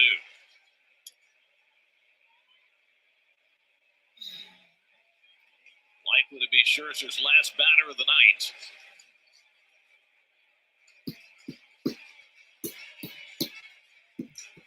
Perkins at first with 2 down. 1 and 2 to Weimer. Perkins runs, Swing and a miss, strike three, but Nine strikeouts for damage Scherzer. done. Brewers He tied gave the up a game on 2-run homer on a Caratini's home run. Caratini. 2 runs on a Caratini bomb to right center. 5.5 complete, tied at 2. It was 1995, and something was brewing at Coors Field. What a bright sight. Do you see this? This is history. A player this good only comes around once in a blue moon. Blue Moon was born in a ballpark, brewed by the spirit.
Back, 1-1 count. I hate when this sort of thing happens. Foul back, 1-2 on Lindor. Greg Counsell could have asked for him. 78 pitches by Hauser. Oh, talking to Pete about the throw. Yeah. Ball 2. Alonso on deck. Another thing that's been killing the Mets this year has been lack of plate discipline at the plate, i.e., always chasing balls, not stacking the count. Fouls that one off. 2-2 still.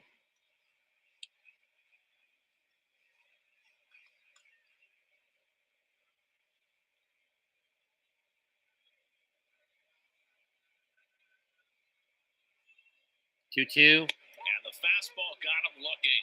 Another pitch that Culpa calls that's out of the strike zone. That's called a strike. This ump needs to 5 die. strikeouts for Hauser. He's blind as a fucking bat that he's constantly calling these pitches out of the zone. He deserves death. It's been a very large strike zone all night. Hauser's now retired 7 in a row, his best stretch of the night. Here's Alonso, who's 1 for 2.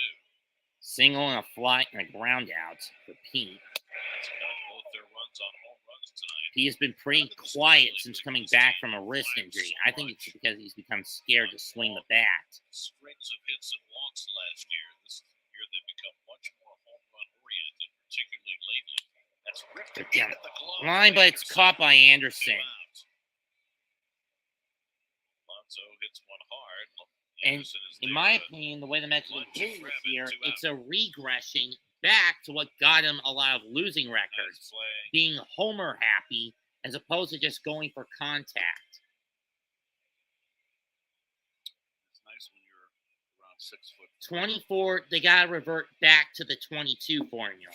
Just hit for contact, not power.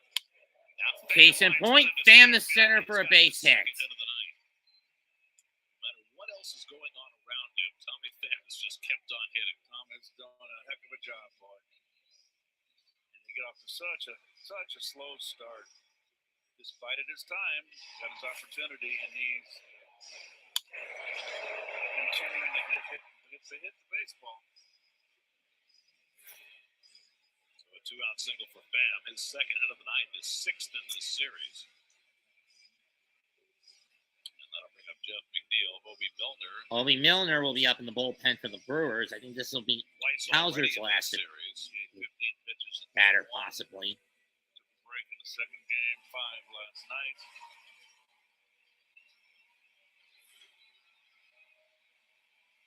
But the series prior here up in Cleveland, he pitched another outing. So he's pitched 3 of the last 4 ball games. Milner. He looks like he's McNeil with a double and a strikeout. They were killing some time for him. Scherzer and Alvarez talking matters over. Here's still Hauser staying in to face McNeil. We got another left-hand hitter, Vogel, back on deck.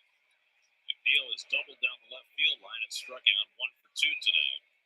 Pham at first. And McNeil takes fastball strike at the top of the zone. None of the Mets base runners have gotten any kind of read on Hauser to try and steal a base tonight. So quick to the plate. That fastball sails high, and it's 1-1. Pham led off the 4th inning with a single, but never moved. As Hauser retired the next 3 hitters. Now he's aboard with 2 out in a tie game in the 6th.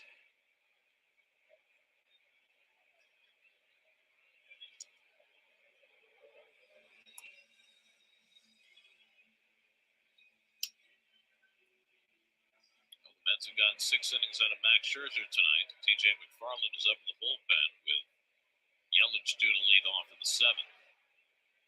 6 innings from the starters, kind of been a touchstone for the Mets this year.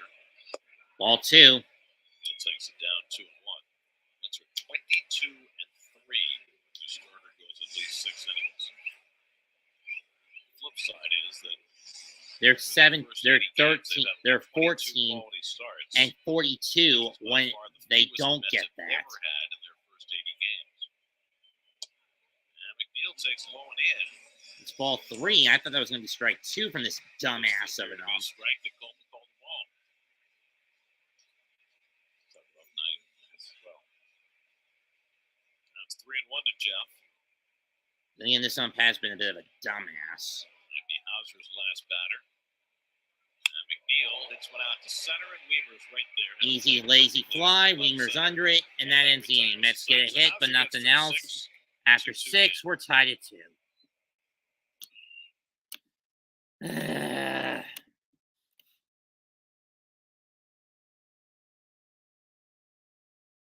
was 1995, and something was brewing at Coors Field. What a bright sight. Do you see this? This is history. A player this good only comes around once in a blue moon. Blue Moon was born in a ballpark, brewed by the spirit of baseball.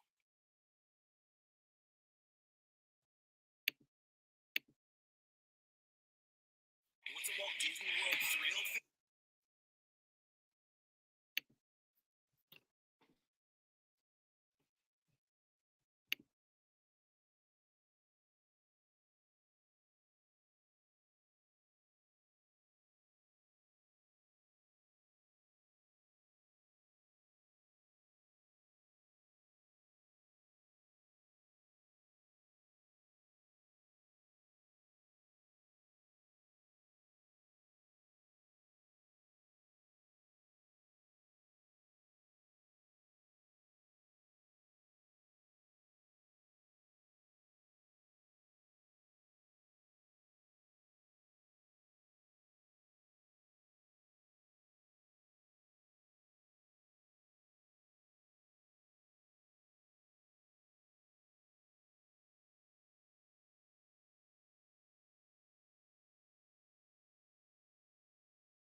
TJ McFarland, who made his Mets debut TJ McFarland made his debut last night. Pitching back-to-back games.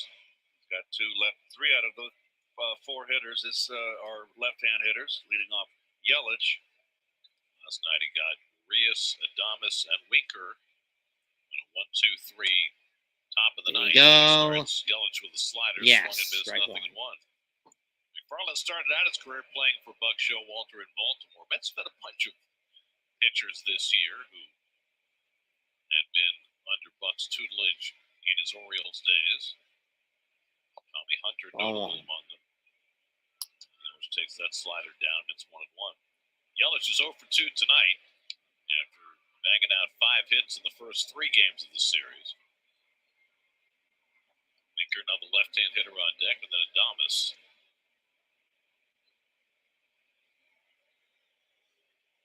And Yelich hits one softly. Chopper. McFarland will scoop it up. Play to Alonso. One down. Nice play. Nice play by TJ to pick that one off before it got by him. It would have been an infield hit. Not an easy play. Beautiful. The ball was behind him and got the backhand on it. And now we'll get a pinch hitter. William Contreras will bat for Jesse Winker at the DH spot. Contreras Winker. fought the first 3 games of this series. I think that with Max gone, Caratini will be replaced as the. And Contreras will now play DH. Strike one to Willie. Slider for a strike. Ball behind him, and he just snow-coned it. A lot of white showing. Great shot. Ball one. Slider low and in, 1-1. So no decision for Scherzer tonight. Lowers his ERA from 3.95 to 3.87. He continues to be the Mets' most consistent starting pitcher this year. Swing and a miss. Strike two. Changeup from McFarland. He gets a swinging strike on Contreras. 1-2. Dom Leon looking to pitch the eighth. He would be ready for Ryan Anderson if the inning gets that far. 2 men would have to get aboard for that. Boy, Houston just scalded St. Louis. 9-0. Is that in the 8th? Yes. Came from behind last night, scored 5 in the 8th, and beat them 10-7. It's shot And that foul. fastball fouled off, and it's 1-2. Shohei Ohtani homered today. Again, that's no brainer. Shohei is at 29 home runs and leads the majors. 14 home runs in June. 14. Wow. And he's one of the best pitchers in baseball. He had a triple last night. He leads the majors in triples. It's The fuck is up with That's that? what he's doing. Ball two. Slider was Ohtani's a outside. fucking beast this year.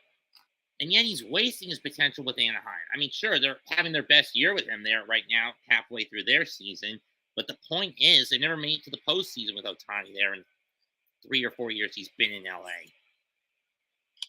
Chop toward third. Tough play for Beatty. Gloves. Fires. Not in Not time. Should have just stuck that one in the pocket. So Contreras has an Infield hit. on a hit. Slow bouncer.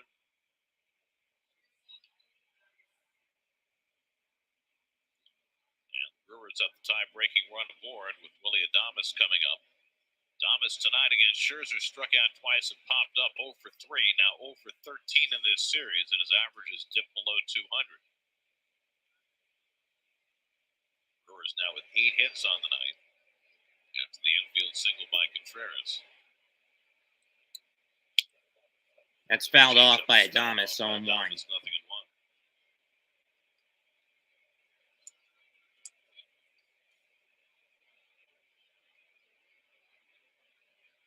Adames 1 for 3 in his career against McFarland. And his best years in Arizona. Before bouncing around to Oakland and St. Louis the last few years. Tough year with the Cardinals last year. But he Ball one. revamped his slider and he's gotten back to the big leagues. Oh, strike two. To be a swinging That's strike, odd. and Didn't Adames look like- didn't think so. Like Adames swung at. Race umpire Jansen Visconti called it a swing. Let's see. Yep. Why do you ask for the call? It's why. I don't know why he called to ask for the question. Something bad can happen. Ball one. But umpire didn't call it. Now he's hit by the pitch. What? He got nicked by that slider. McFarland trying to throw it to the back foot of Adames, and it literally was a back foot slider. Did that hit him? Back foot? Yep. It is. Hit the top of the foot. He hit the top of the back foot. It's not what they intend when they say throw a back foot slider. Right. So now Rowdy Tellez will come up, or will he? We're going to get a pinch hitter. Owen Miller is going to bat for Tellez. Huh?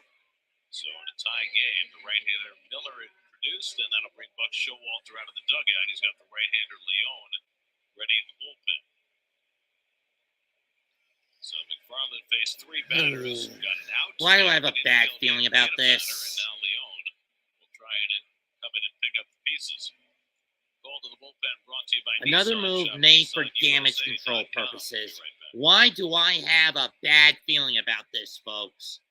Call the bullpen, top 7, tied at It 2 was between the Mets and 1995, Brewers. something was brewing at Coors Field. What a bright sight. Do you see this? This is history. A player this good only comes around once in a blue moon. Blue Moon was born in a ballpark, brewed by the spirit of baseball. Are you mic'd up too? So you are too? Yeah. Oh, I didn't know that. Yeah. That's good to know. Yogi! Yogi! You play catch him? A little bit, please. Yeah.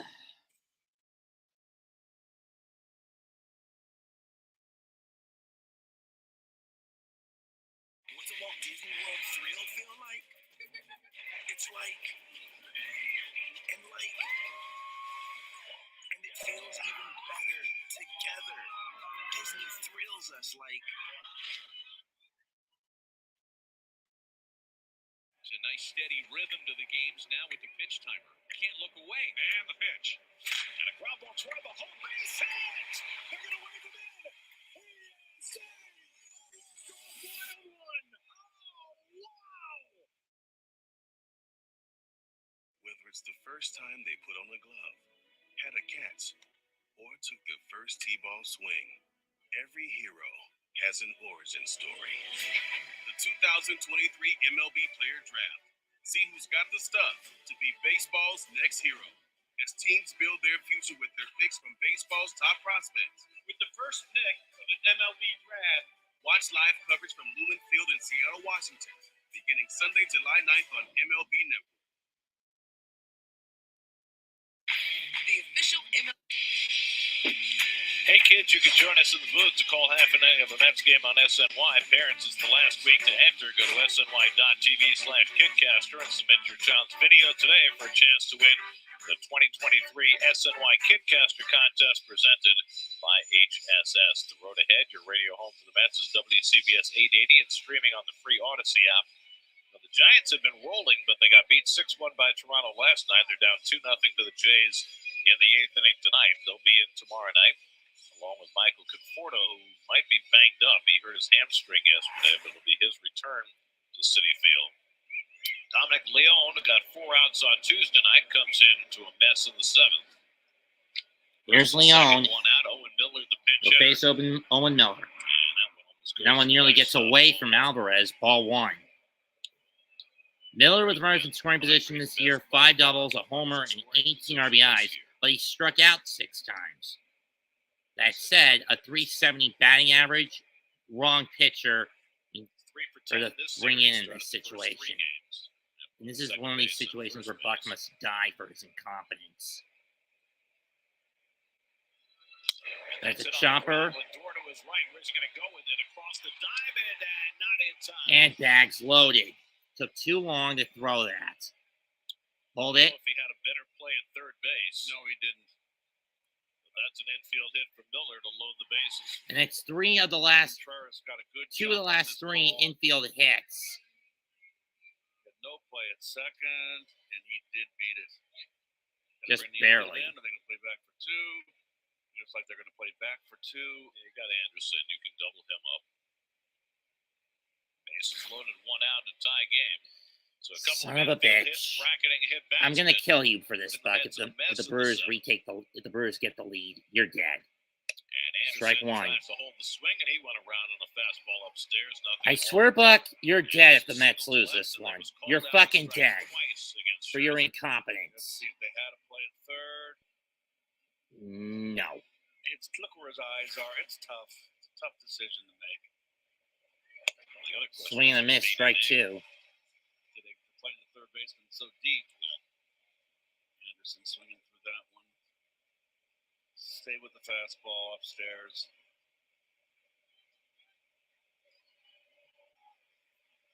Contreras at third, Adames at second, Miller at first with one out. And Anderson flies one deep to center. Back goes On his horse. Is he going to get it?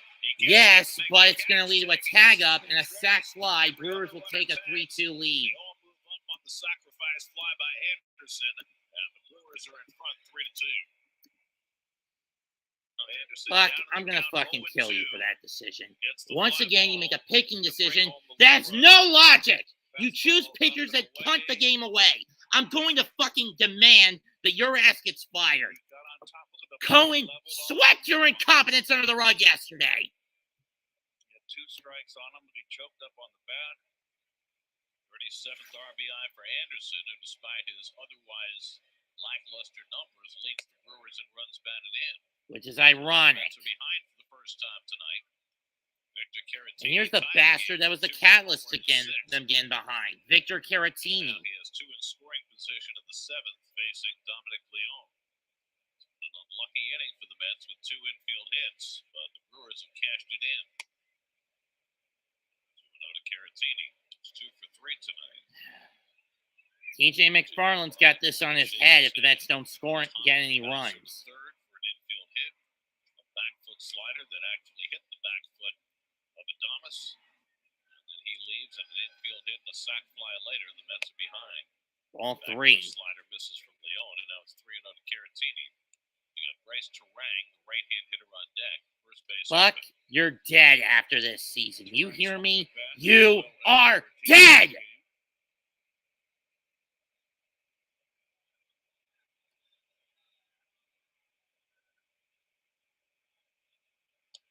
that's inside ball 4, and that'll load him up. Why'd you bring in Leone? There was no logic in that. Leone pitches to Terang. I would have brought in Smith. I would have brought in Raley. Hell, I would have brought in Ottavino in this situation, but no, you chose Leone? Last time the Mets saw Terang this year, he hit his first major league home run. It was a grand slam against Tommy Hunter. You deserve death for how this season pans out, Buck. Death. A pink slip. Family in attendance. Now, after a stint in the minor leagues, Terang just back today, and he's already contributed with his glove, and he's gone 1 for 3 with a double to right center in the 4th. Now a chance to enhance the Brewers' lead. I'm gonna kill you, Buck. I'm going to fucking kill you if we cross paths if I decide to go down to Atlanta. Thomas at third, And when Miller the at year's second, up. Caratini at first with 2 out. And Terang takes it wide. You hear me, Buck? I'm going to fucking kill you.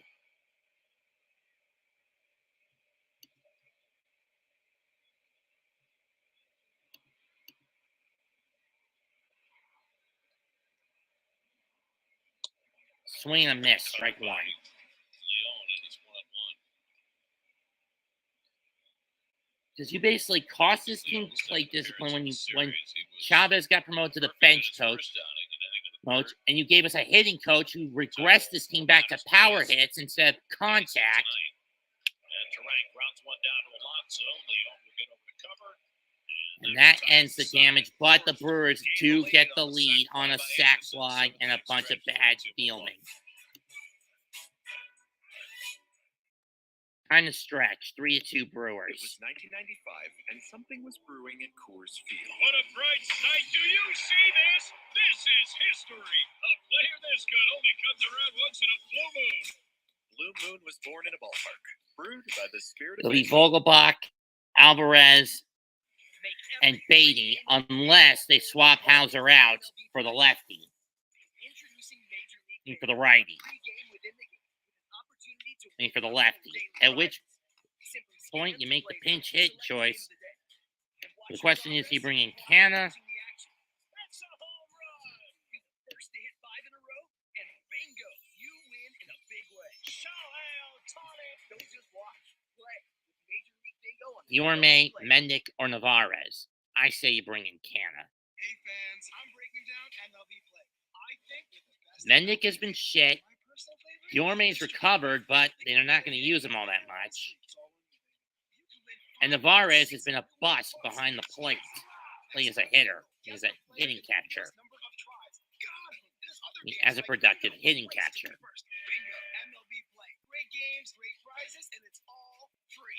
Hobie Milner will come in for Adrian Hauser. So Hauser's night's done. 6 innings. He'll be in line for the win. 2 runs, 7 hits, 5 strikeouts, 1 walk. The Mets stranded 8 against him. Hi, I'm Adley Rushman, catcher for the Baltimore Orioles. And the Mets will bring Mark Canna, the DH, to pinch hit for Vogelback. Canna has also been in a bit of a rut.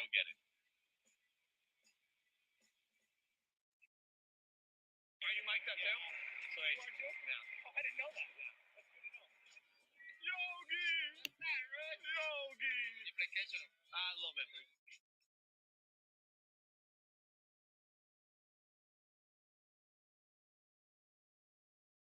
First pitch foul, 0-1. Come on, get out of the damn commercials, you motherfucker. Your city Took you prop long for the enough. upcoming series against the Giants. Alex Cobb faces Carlos Correa tomorrow. Anthony DeSclafani and Justin Verlander on Saturday. Giants yet to name a starter against David Peterson on Sunday Night Baseball. In Major League Baseball, former Met J.D. Davis, he could be an all-star this year. He's having himself a really fantastic season at third base for the Giants. 840 OPS for JD. 1-1. Today, you mentioned the bullpen and Milo Doval at the end, and the Rogers twins have been the mainstays in that Giants bullpen. Come on, Canna. Canna fouls that one off, Mark 1-2. Canna batting for Daniel Vogelback against the lefty Hobie Milner as we start the bottom of the 7th. Personally, it should have been Pham at the DH, not Vogie. Tonight. Canna in left for the glove. Milner in for the 3rd time in this series. Canna fouls that one down the right field line again. Right side, 1-2.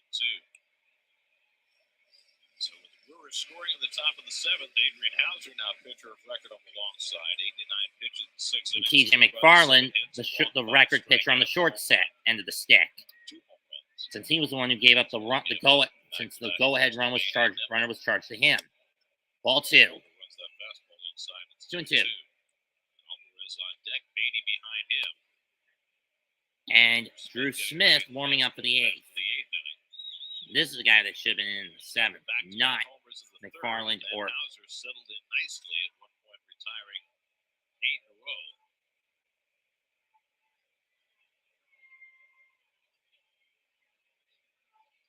come on, Mets now Canna. looking for Whack a it. response behind for the first time. Ground And Canna ball gets up the one. middle, base hit, and Canna leads off with a single. There we go. A pinch hit single for Mark Canna, and the Mets up the tying run aboard.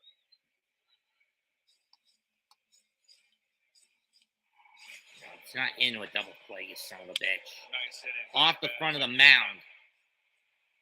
Let's see what young Alvarez does here. He's been struggling off of left-handers. They've been struggling against everybody. 0 for 2 tonight, 0 for his last 16. He could really use a breakout hit from Alvarez. Ball 1. Sidearm fastball Oh, a walk would outside. also do. Danny Mendick is out on deck to bat for Brett Beatty. It's a little bit of a surprise after Beatty got a Mendick? lefty last night. Fuck, what the fuck are you thinking? Alvarez drives one to right center field, track. Weaver's got it lined up with Perkins. They And bump Weimer up. makes the Weaver catch. the Canna will go back to first and Back to retreat. first. Weimer caught it. He and Perkins Got- bumped hips, but Just got under that one. and it's just a long out. That's one thing I've seen about Weimer. Weimer can go get him out in the outfield. He can cover some ground, and there's got to be no communication, verbal communication there. Weimer can run and go get him. Seriously, Buck? You're bringing in Mendick? Danny Mendick is announced as the pinch hitter. Now Beatty got a double against. That's only 2 batters Milner has faced. You need 3. It's rule of 3. Perdero 6 can't come out innings, just so yet. haven't seen that. Buck chooses to have the right-hand hitter Mendick face the sidearmer. Mendick looking for his first hit as a Met. He started last night at second base and went 0 for 2. 0 for 5 to start his Mets career.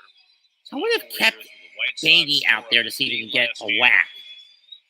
Mendick is not a good choice. Nice stint in Syracuse.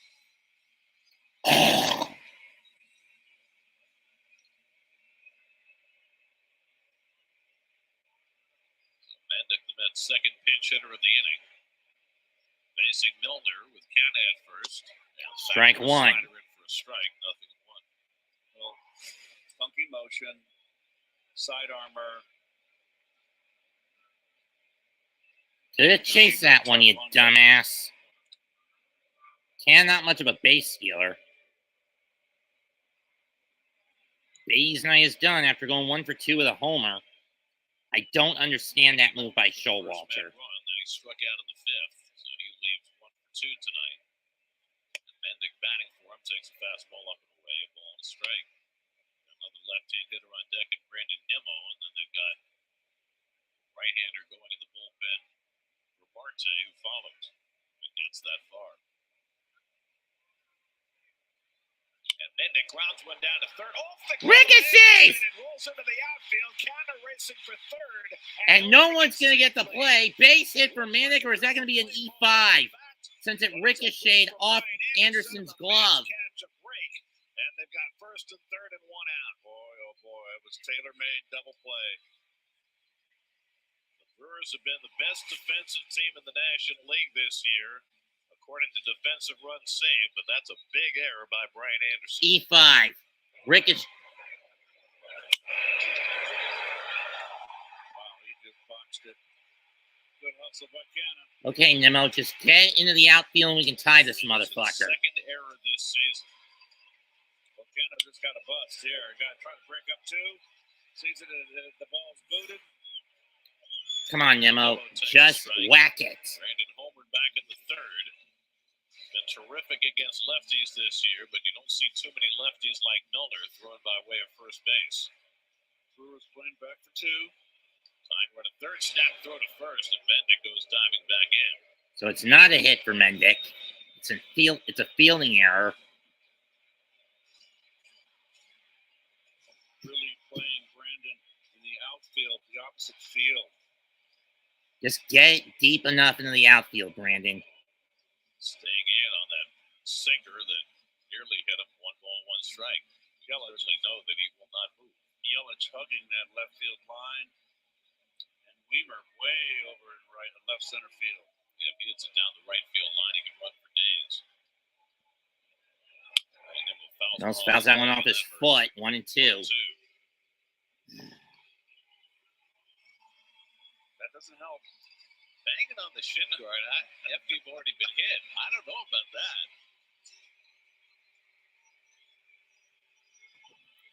Come on, Nimmo. Just get into the outfield. Just get deep enough into the outfield to where Mark can tag up. Marte on deck. This will probably be Milner's last batter. Canha the tying run at third with 1 out. 1, 2. And Nimmo is hit by the pitch. Well, you knew that was going to happen. And Nimmo gets plunked, and the bags are loaded. Inside, coming by way of first base as he does, and Nimmo just will not get out of the way. That loads the bases for Marte.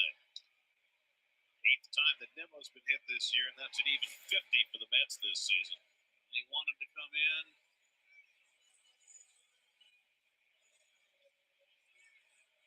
So a single, an error, and a hit by pitch load the bases. And Hobie Miller will come out, and Elvis Paguro will now come in for the Brewers. Mets down by a run. We'll be right back.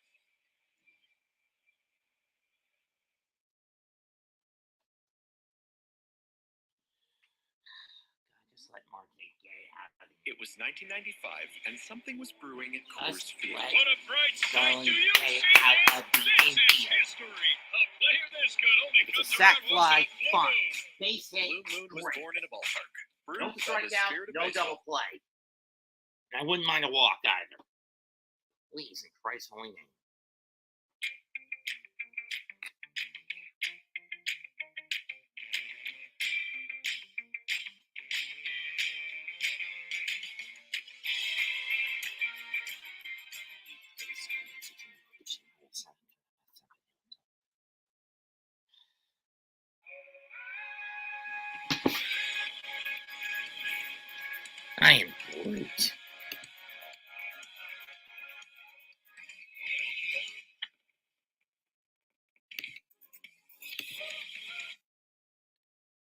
game's giving me a damn heart attack. I mean, compared to the last game where I was comfortable and easy, that I called a couple of weeks ago, and compared to the game 2 months ago where I was just basically mad as hell because of how stupidly Lee Buck was covering up David Peterson's issues, and how badly the Mets played that game against San Francisco, where I got melancholic with how that game panned out. This one is giving me a fucking heart attack.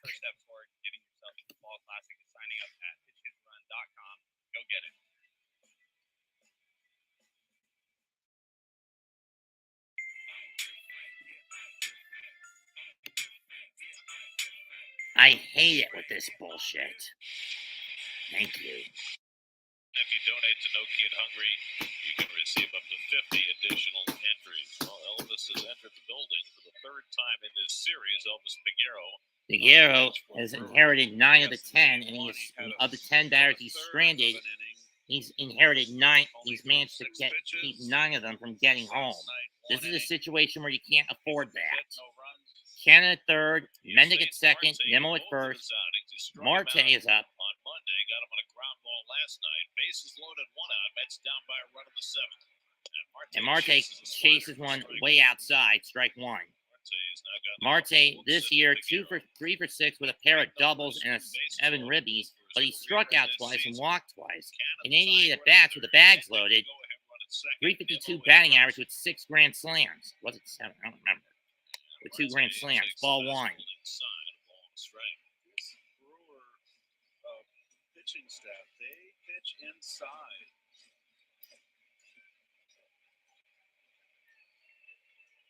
Field back looking for 2. Marte's already grounded into 1 tonight. He lights one right to the bag at second. And that ends it. Marte, you son of a bitch! Why'd you swing at that one? Marte is grounded into a double play. Figueroa gets his man to keep the Brewers in front.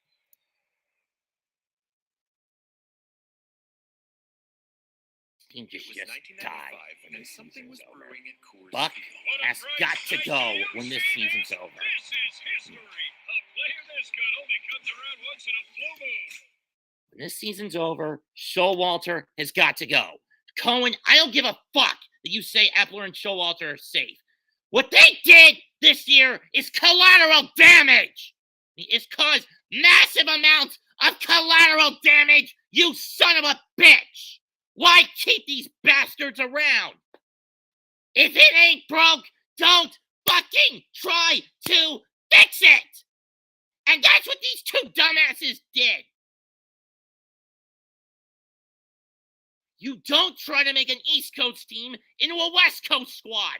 And you don't mess with a formula that got you to the dance last year by promoting your hitting coach to a bench coach. You don't do that. Because now the team has regressed back to what they were from 2016 to 2021. A team predicated on power hits and not on contact. And it is fucking them over game after game after game.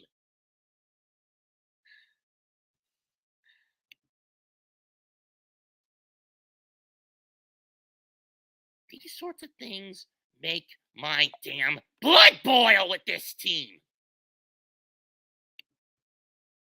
Like I asked when I started this broadcast tonight, why do I torture myself with this team this year? Why can't Buck just get his head out of his own ass? Why can't Epler, Showalter, and Cohen hold themselves accountable for sweeping their own deficiencies under the rug instead of confronting it? I mean, them.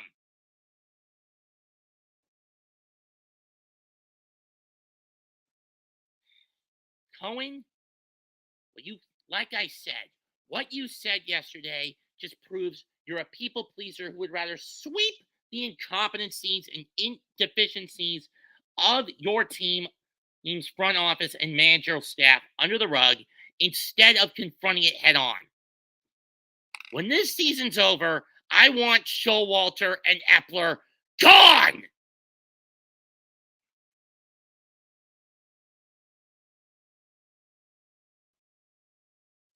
I want this team to focus on contact hitting again next year. I want this team to start games at 1 o'clock on Saturdays, not 4 o'clock again next year. Drew Smith up at the mound, foul ball by Perkins, 0-1. One is Alvarez couldn't catch it. Drop between Scherzer and Alvarez earlier in the game. That was a difficult play. This was not. Yep, he just closed it too early. So it's an error on Alvarez for prolonging the time at bat. There has been no discipline to plate, no pitch control this year. Smith misses high with a fastball, 1-1. Third outing for Drew Smith is coming back from suspension. And over for micromanaging with this damn squad. Joey Weaver Monday night. Worked around a couple of walks on Tuesday night. And now in for the third time in 4 games in this series. And fastball misses high. Tell me, Buck, why are you so incompetent this season? Did Louis Rojas' ghost possess you this fucking badly? Swing and a miss. Did it? Max Scherzer went 6, allowed 2 runs, 7 hits, struck out 9. TJ McFarland. You wasted a good Scherzer outing tonight. Joel Payamps warming up in the Milwaukee pen for the 8th.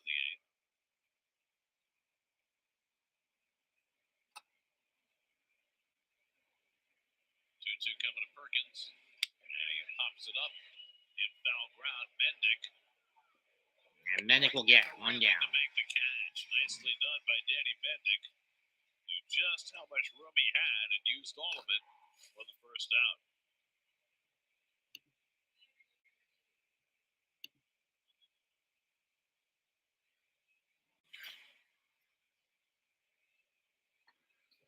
So now Weaver Barnes, huh?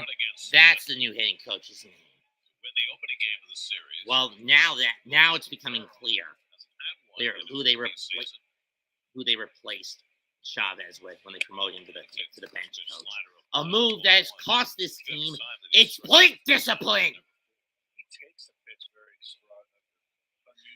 Next year, I want Barnes gone. I want Chavez demoted back to the hitting coach.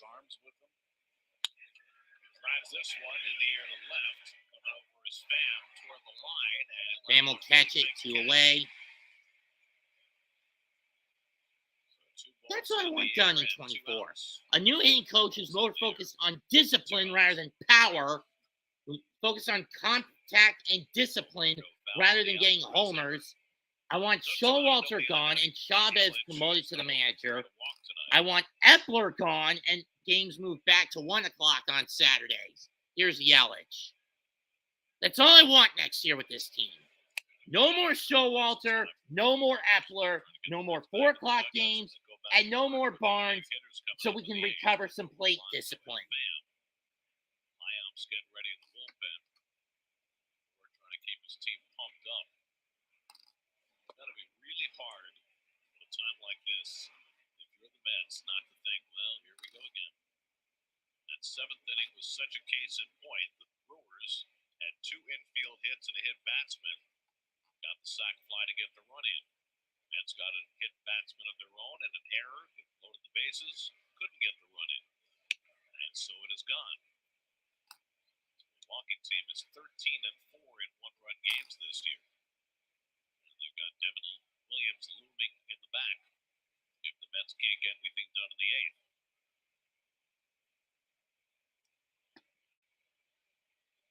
They need to fire Barnes. Yelich takes a fastball for a strike. They need to get rid of Schluck. They need to get rid of Epler. They need to get rid of Barnes. Whatever his first name is. Let's see what the name of this new bastard is.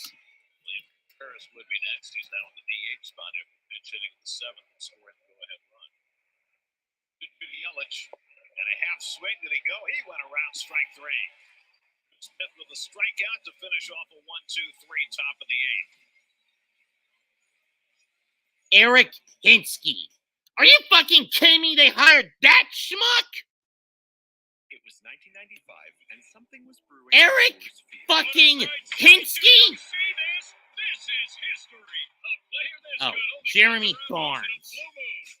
Blue Moon was born in a ballpark, brewed by the spirit of baseball. And they hired fucking Hinsky as the hitting coach. Now I see it with great clarity. It explains why this team has been focused on power over contact this year. 3-2 going into the bottom of the eighth. Next up, Pickle. Guess the player in the fewest number of tries. God, there's other games like Bingo, a race to be first. Bingo, MLB Play. Great games, great prizes, and it's all free. No purchase necessary. Purchase apply. See official rules. Enter at MLB.com/play. Oh yeah.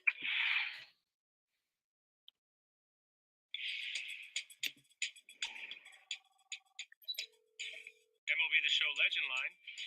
Ready to play? Let's get it. Come on. Nice. That was sick. Man, you like that? Check out the new storylines mode where you can play as one of the Negro League baseball legends.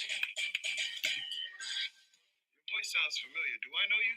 2021 all over again. The captain. Darwin, with how this June has panned out, this feels more like 2018 or 2019 all over again. The Venture X card from Capital One gives you premium travel benefits, like 2 times miles on every purchase. The noise canceling. You're being too loud. This is where I need to where we need to get rid of Showalter, Barnes, and Epler. Earn 5 times miles on flights.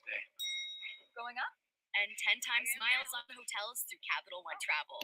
Plus, get access to over 13. I despise incompetence. When it comes to baseball, I despise incompetence.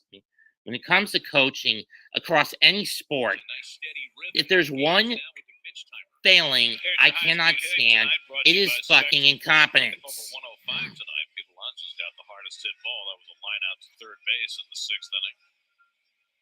That's down by a run as they come to bat at the bottom of the 8th. And for the second straight night, it's Joel Payamps who will pitch the 8th. Yeah, he pitched the 8th inning last night, gave up a base hit to Pham, who stole the base, but he got Lindor, Alonso, and struck out Alvarez to end the inning. And he'll face the same hitters tonight that he faced last night, Lindor, Alonso, and Pham. Lindor lined out to right field against Payamps. Broke Pete's bat and got him on a ground ball. And then Pham got a hit before Alvarez struck out. Lindor tonight is 0 for 3. And Payamps gets Strike the first one. slider in for a strike, 0-1.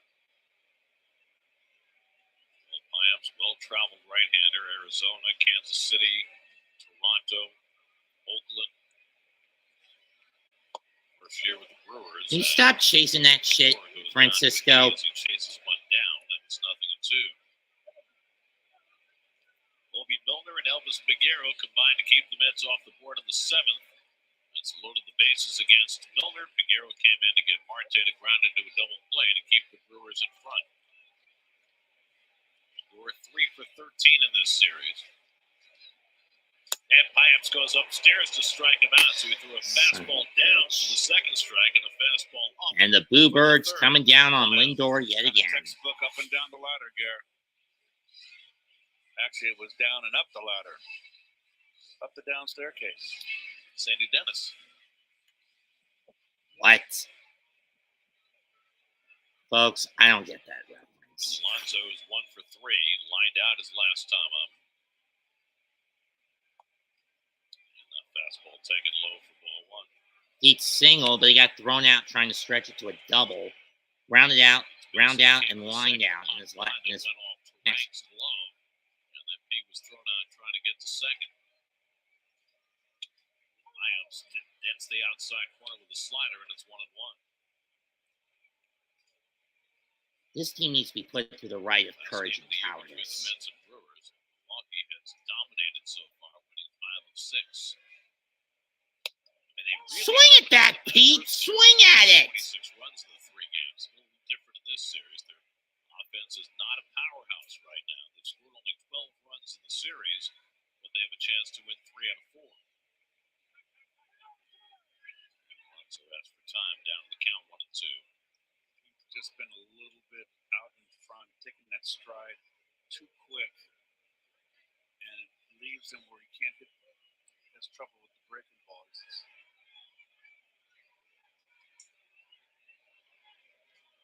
1-2 to Alonso. 1-2 coming. Stares at that one. Ball 2. The center fielder, Weaver's played way over in left center against Alonso. Hit that ball straight away center and roll all the way. Pete's been pulling. 2-2 coming. And he Pops it up, and that's going to go out of play. 0-2. 2-2 still.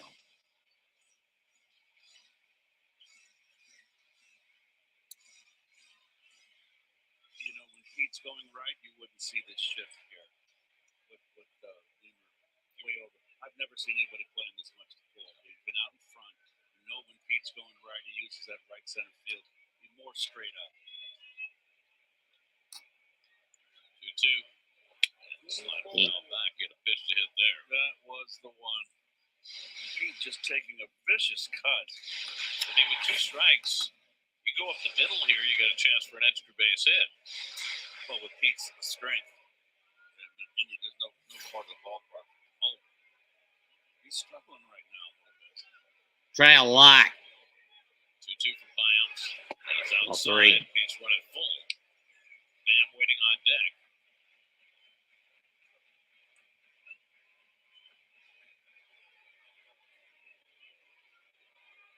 Eighth pitch of the at-bat coming from Payams to Alonso.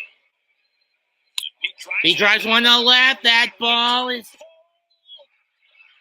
foul. Just a little out in front. Another hanger. If Pete just waits that split second, lets the ball get that split second deeper, it stays fair. And it's a bomb. He's going to get more barrel. Just a little quick. Caratini's going to go out and talk to Payams after that last pitch. And Adames comes in from shortstop as well to be part of the conversation. Bain got the Mets. Bain and Nimmo got the Mets on the board, but then Caratini tied it, and then a sack fly by. That's only 2 runs. Who was it? Came on back-to-back home runs by Brett Anderson. Bain and Yeah. traded Nimmo in the 3rd. That's a golden chance in the 7th. An error helped them load the bases, but they could not convert.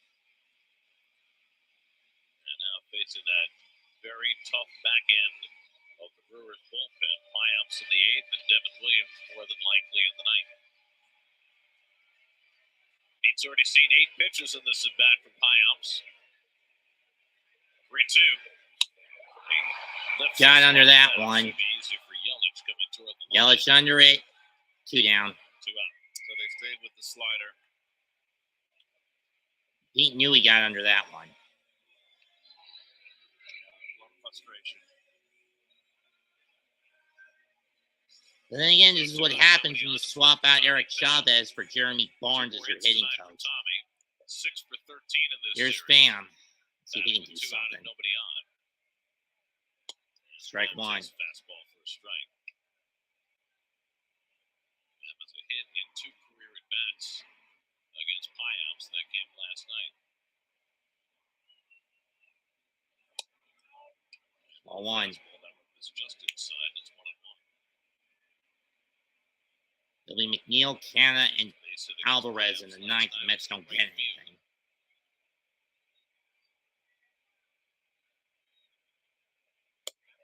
Ball 2. And a slider below the knees, and it's 2-1.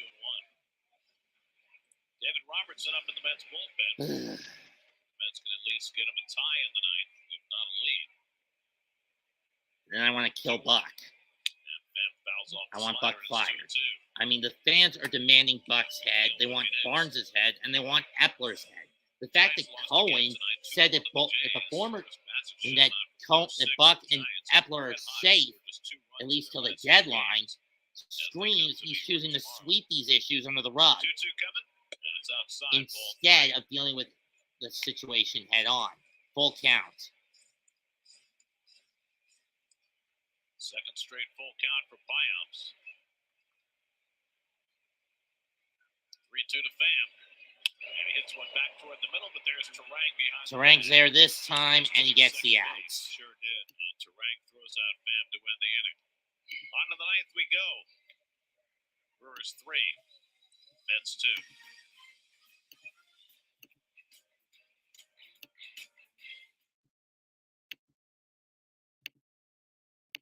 It It was 1995, and something was brewing at Coors Field. What a bright sight. Do you see this? This is history.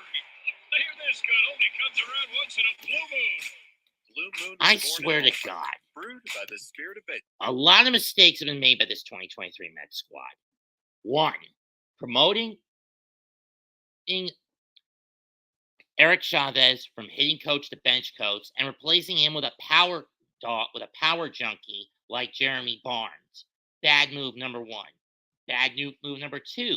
Moving all the majority of the Saturday games, at least in this half of the season, especially the home ones, when the games on the East Coast, from 1 o'clock to 4 o'clock on Saturdays, unless circumstances called for it and call for otherwise. Three, Showalter moving Marte down to the middle of the batting order in May after he got back from groin surgery and leaving him there to rot for a month. At this point, it's nothing but damage control in trying to limit damage control. But all three mistakes have the common factor of breaking a cardinal rule for a successful team. And what's that cardinal rule? 7 simple words. If it ain't broke, don't. 8 words. If it ain't broke, don't. No, sorry. If it ain't broke, don't fix it. I already got the answer, Gary. It's Lance Johnson. Not only did he have 200 hits, but he had 227 hits, which is the club record. Lance Johnson, one dog. Back in 1996, he had 21 triples that year, which is also a club record. And it wasn't a very good year, was it not?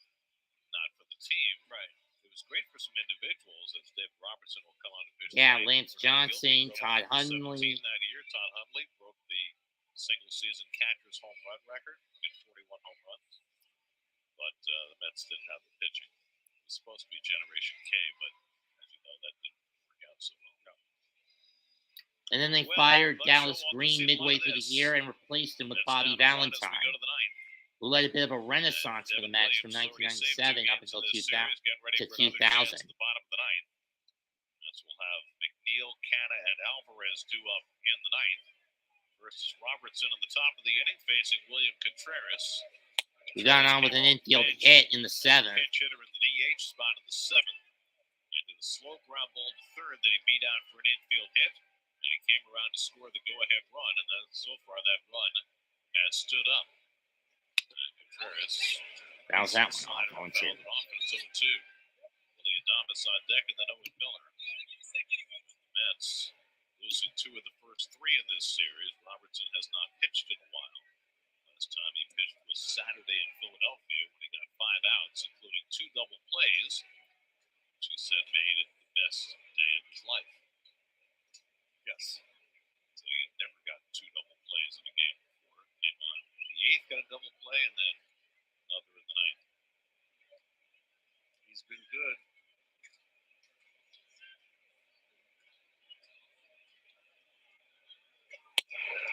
All one. Takes a cutter up the way, 1-2. Max Scherzer, no decision tonight, allowed 2 runs over 6 TJ innings. McFarland on the hook to be the scapegoat. Scratched a run against the Mets bullpen in the 7th. It's been enough. This is why I want to punch Buck for picking the back end of the bullpen for the middle of the game. The worst portions of the pen for the middle of games. I want to kill him for this. Ball 2-2 in the dirt, 3-2 in full count. Sparse for Robertson. Buck has tried to save him for the most important situations, but sometimes those situations have not come up. Because of Buck's own incompetence in managing the bullpen. Possessed by the ghosts of his fucking predecessors. What do you do when you're not having save opportunities? Contreras pops it up, and I don't think Alonso's going to get to that one. No, he's not. Way deep into the Met dugout.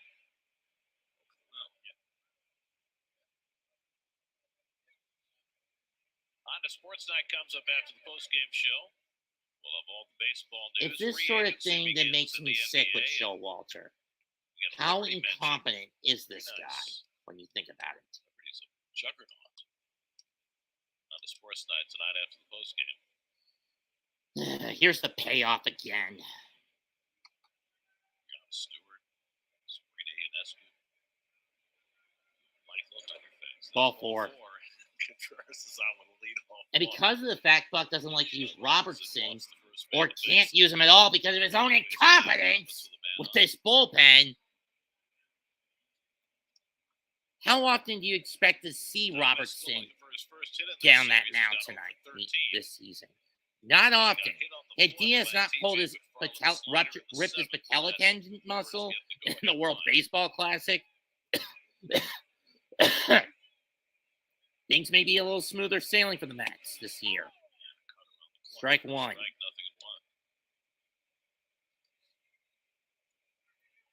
Carrasco pitches tomorrow night in the opening game of the series against the Giants.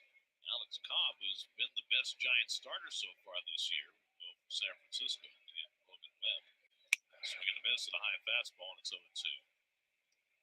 Then it's Victor DeScalfani on Saturday, and we don't know who's going to be pitching on Sunday for San Francisco. Giants have had some big injuries, but they've been able to work around it, particularly for their outfield. Mitch Haniger was hurt the last time we saw them. Mike Yastrzemski. Double play ball running Lindor. 6-4-3. 6-4-3 double play. So there's another one, David. It's only half the best day of your life. Verizon player profile for the upcoming series against the Giants. Well, you know these guys. Michael Conforto is who his first came back at City. And ironically, these two, despite the small numbers, they're the team JD and Conforto, team RBI and homer leaders respectively going into tonight. I don't know whether he's going to be able to play this weekend, but it'll be nice to have him back in the building. JD Davis as well. JD's having a terrific year. 12 home runs. I mean, the only reason he sucked last year was because essentially Buck couldn't find some way to use him, and he struggled as a Met, so they shipped him out to San Francisco. But why for Darren Ruff?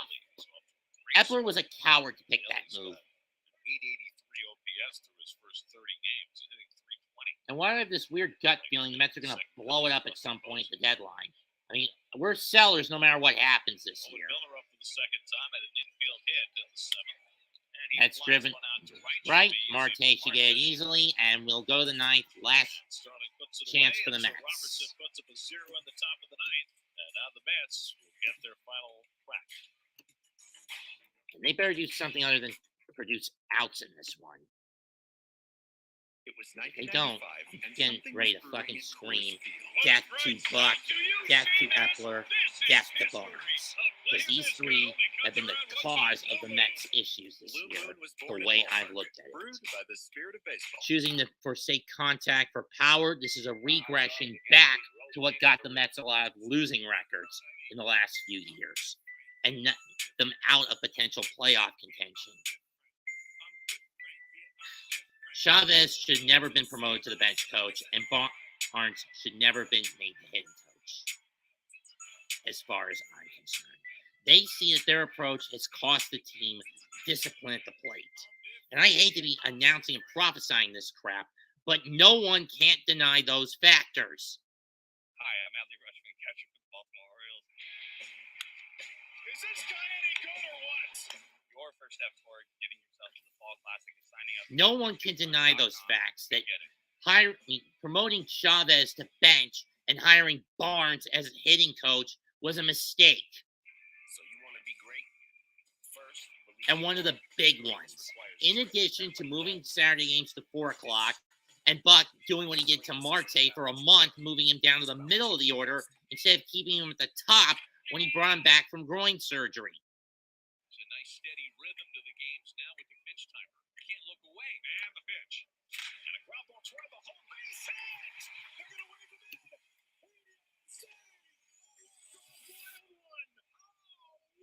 Here comes the Brewer closer. This is not that good game.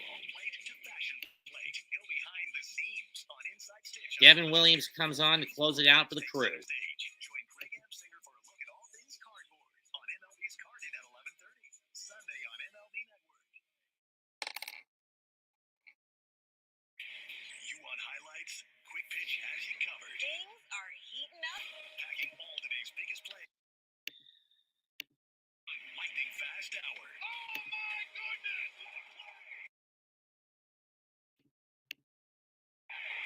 Every game.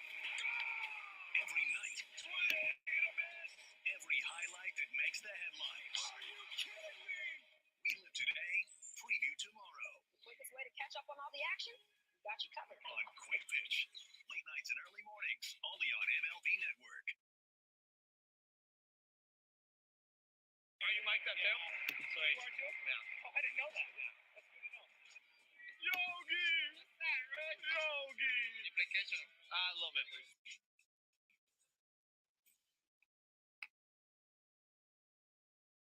Neil, you got to try to get the thing going, get on base in a one-run game. 13-4 Brewers this year in one-run decisions. Neil has a double in 3 trips tonight. First pitch to Jeff. And he hits this one to right, but it's playable. Perkins under it, 1 down. 1 pitch, 1 out. McNeil has lacked a lot of discipline in his at-bats as of late. He's going to need some time He was off. sitting change-up, got the change-up, and it'll routine fly ball. It just seems that when Jeff puts the ball in the air, it's an out. So The former Jungle Boy theme. starting pitchers trying to help out with the rally caps. Marcana came up as a pinch hitter in the DH spot in the 7th, single to center, and the Mets eventually loaded the bases with 1 out in that 7th. But Marte in with damn double play because he's an idiot. Marte on a double play If he just grounder, let that one and go, another he would have. base runner since. And now up to the 2nd time. Here's the pitch. Williams comes Can't takes inside ball with a 1. fastball for ball 1. And a 0 for 6 in his career against Devin Williams.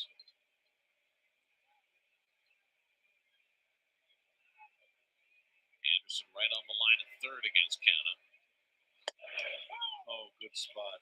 Change up right on the outside. Change up, 1-1. This one you spit on right there. That's not a pitch to swing at. Pitch that has made him his career. Swung and missed, strike 2. And Canna swings over top of it, and it's 1-2. He gets a lot. You can see it. I'll be glad when tomorrow wraps up this cursed month. And when the page turns to July, maybe this team can turn it around. But Buck still deserves to get fired when his season is over. And Barnes needs to go. And Epler's got to go. Here's the 1-2 pitch.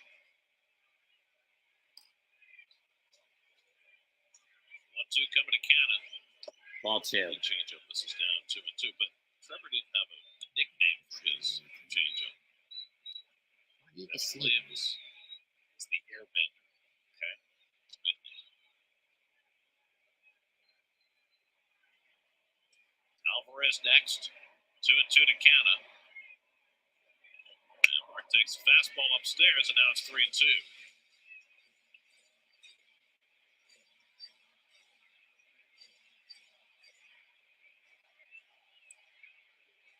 Joining the starting pitcher rally cap. He's got it inside out. Whatever works. Here's the payoff. 3-2 to Canna. And the changeup Ball inside 4. ball 4, and the Mets have life in the 9th. Their first base runner against Williams. We got the side in order in his first 2 outings in this series, and now the tying run is at first with 1 out. Which were Monday and last Francisco night. Alvarez will come to the plate. Alvarez has ground out It'll be a twice nice and he's time for fly Mr. out. Alvarez to And he's break been out. hitless in his last 17 One at ball, and bats. everybody goes home happy. Alvarez 0 for his last 17.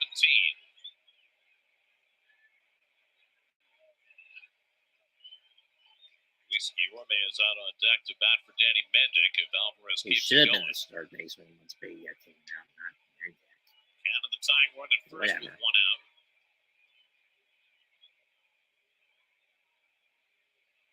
And Alvarez loops into one. The center base hit. Cannon will hold up at second. First pitch change up and hit it back up the middle, and now the Mets have the tying and potential winning runs on base with 1 out. It's the first time that Alvarez has shortened up his swing a little bit. Snaps an 0 for 17 stretch in a big spot. Got this change up. Still getting a damn heart attack after this one. We're going to lose.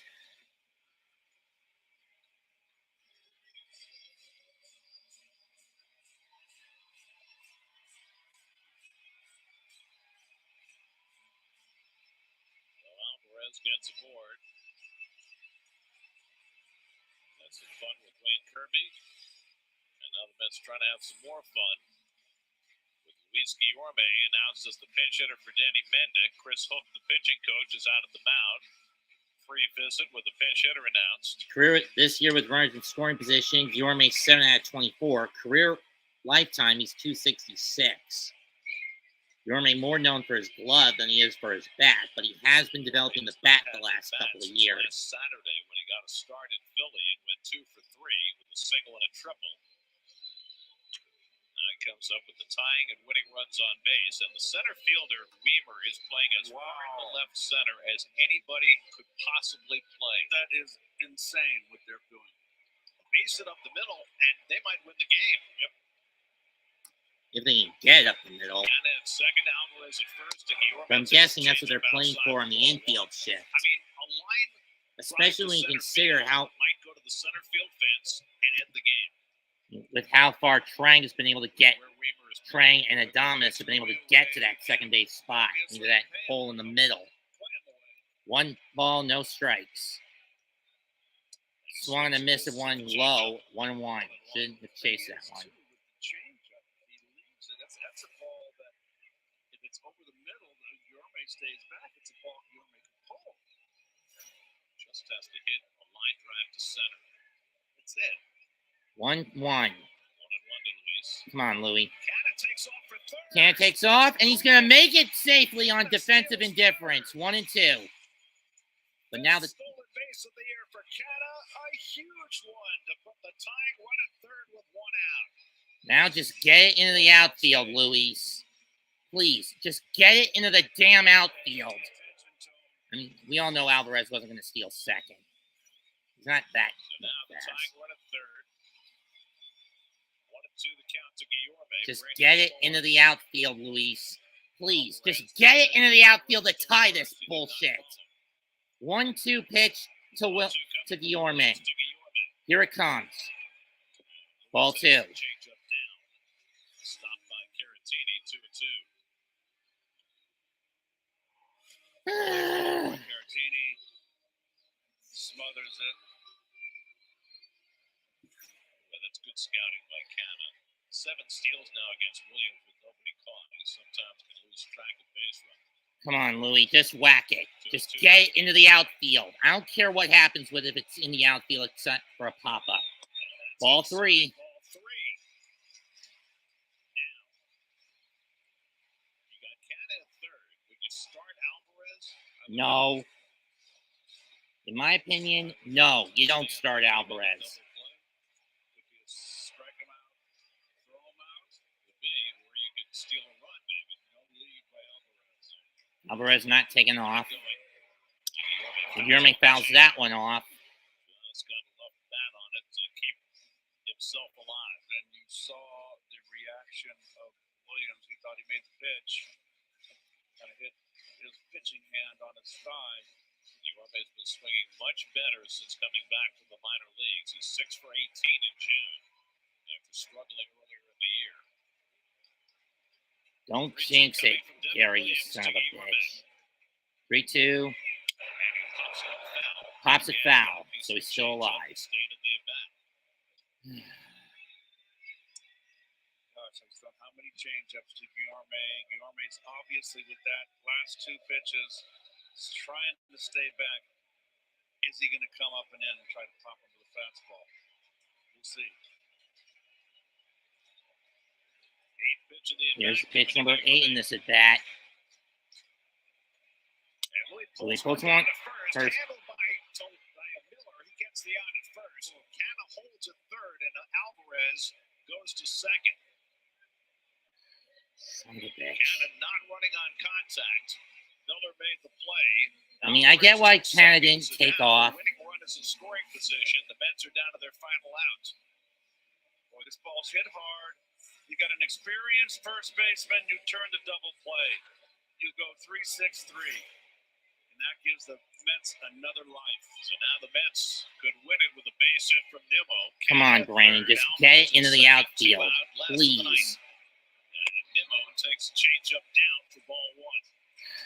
Granted, tonight has been on base 3 times, a walk, a home run, and a hit by pitch. Marte behind him if it gets that far.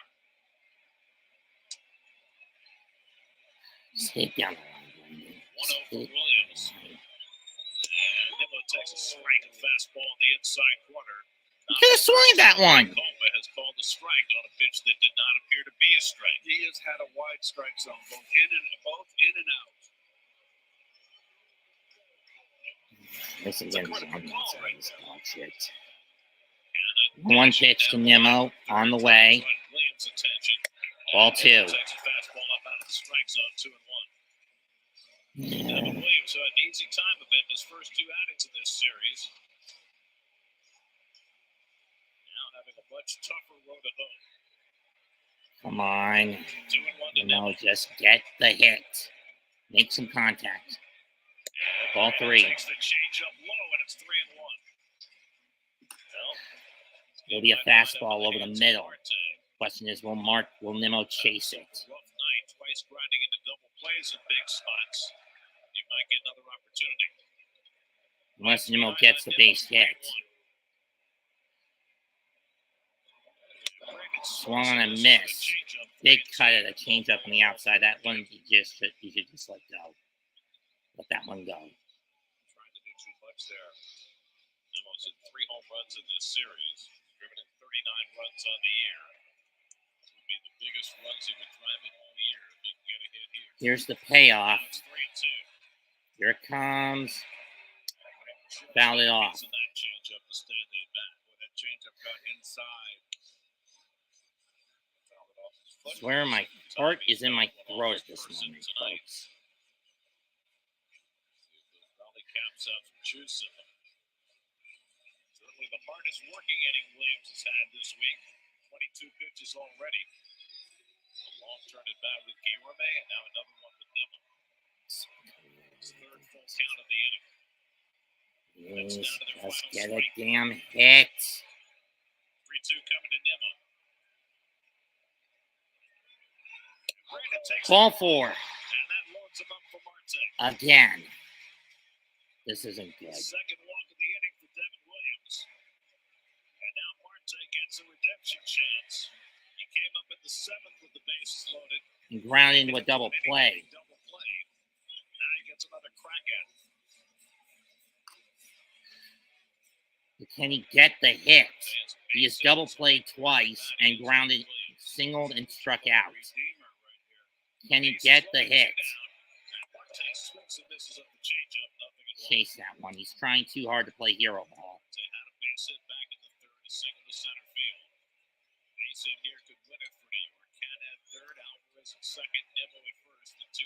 Come on, Starling. Just whack it. Marte fouls it. The Mets are again down to their final strike. 2 straight sinking changes. Infield on the left side really playing Marte full. The second baseman Turang up the middle. He needs to hit to the right. Marte now just trying to stay in the at-bat. 0-2 coming. And he struck him out with a change-up, and the Brewers win. Marte once again choosing to play hero ball, and he comes off as a negative ghost. Mets lose 3 out of 4. Final score, Brewers 3, Mets 2. Showalter, you're a dumbass son of a bitch.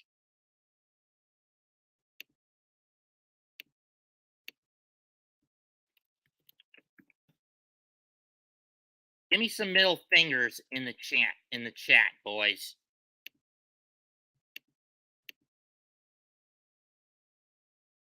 Showalter, fuck you.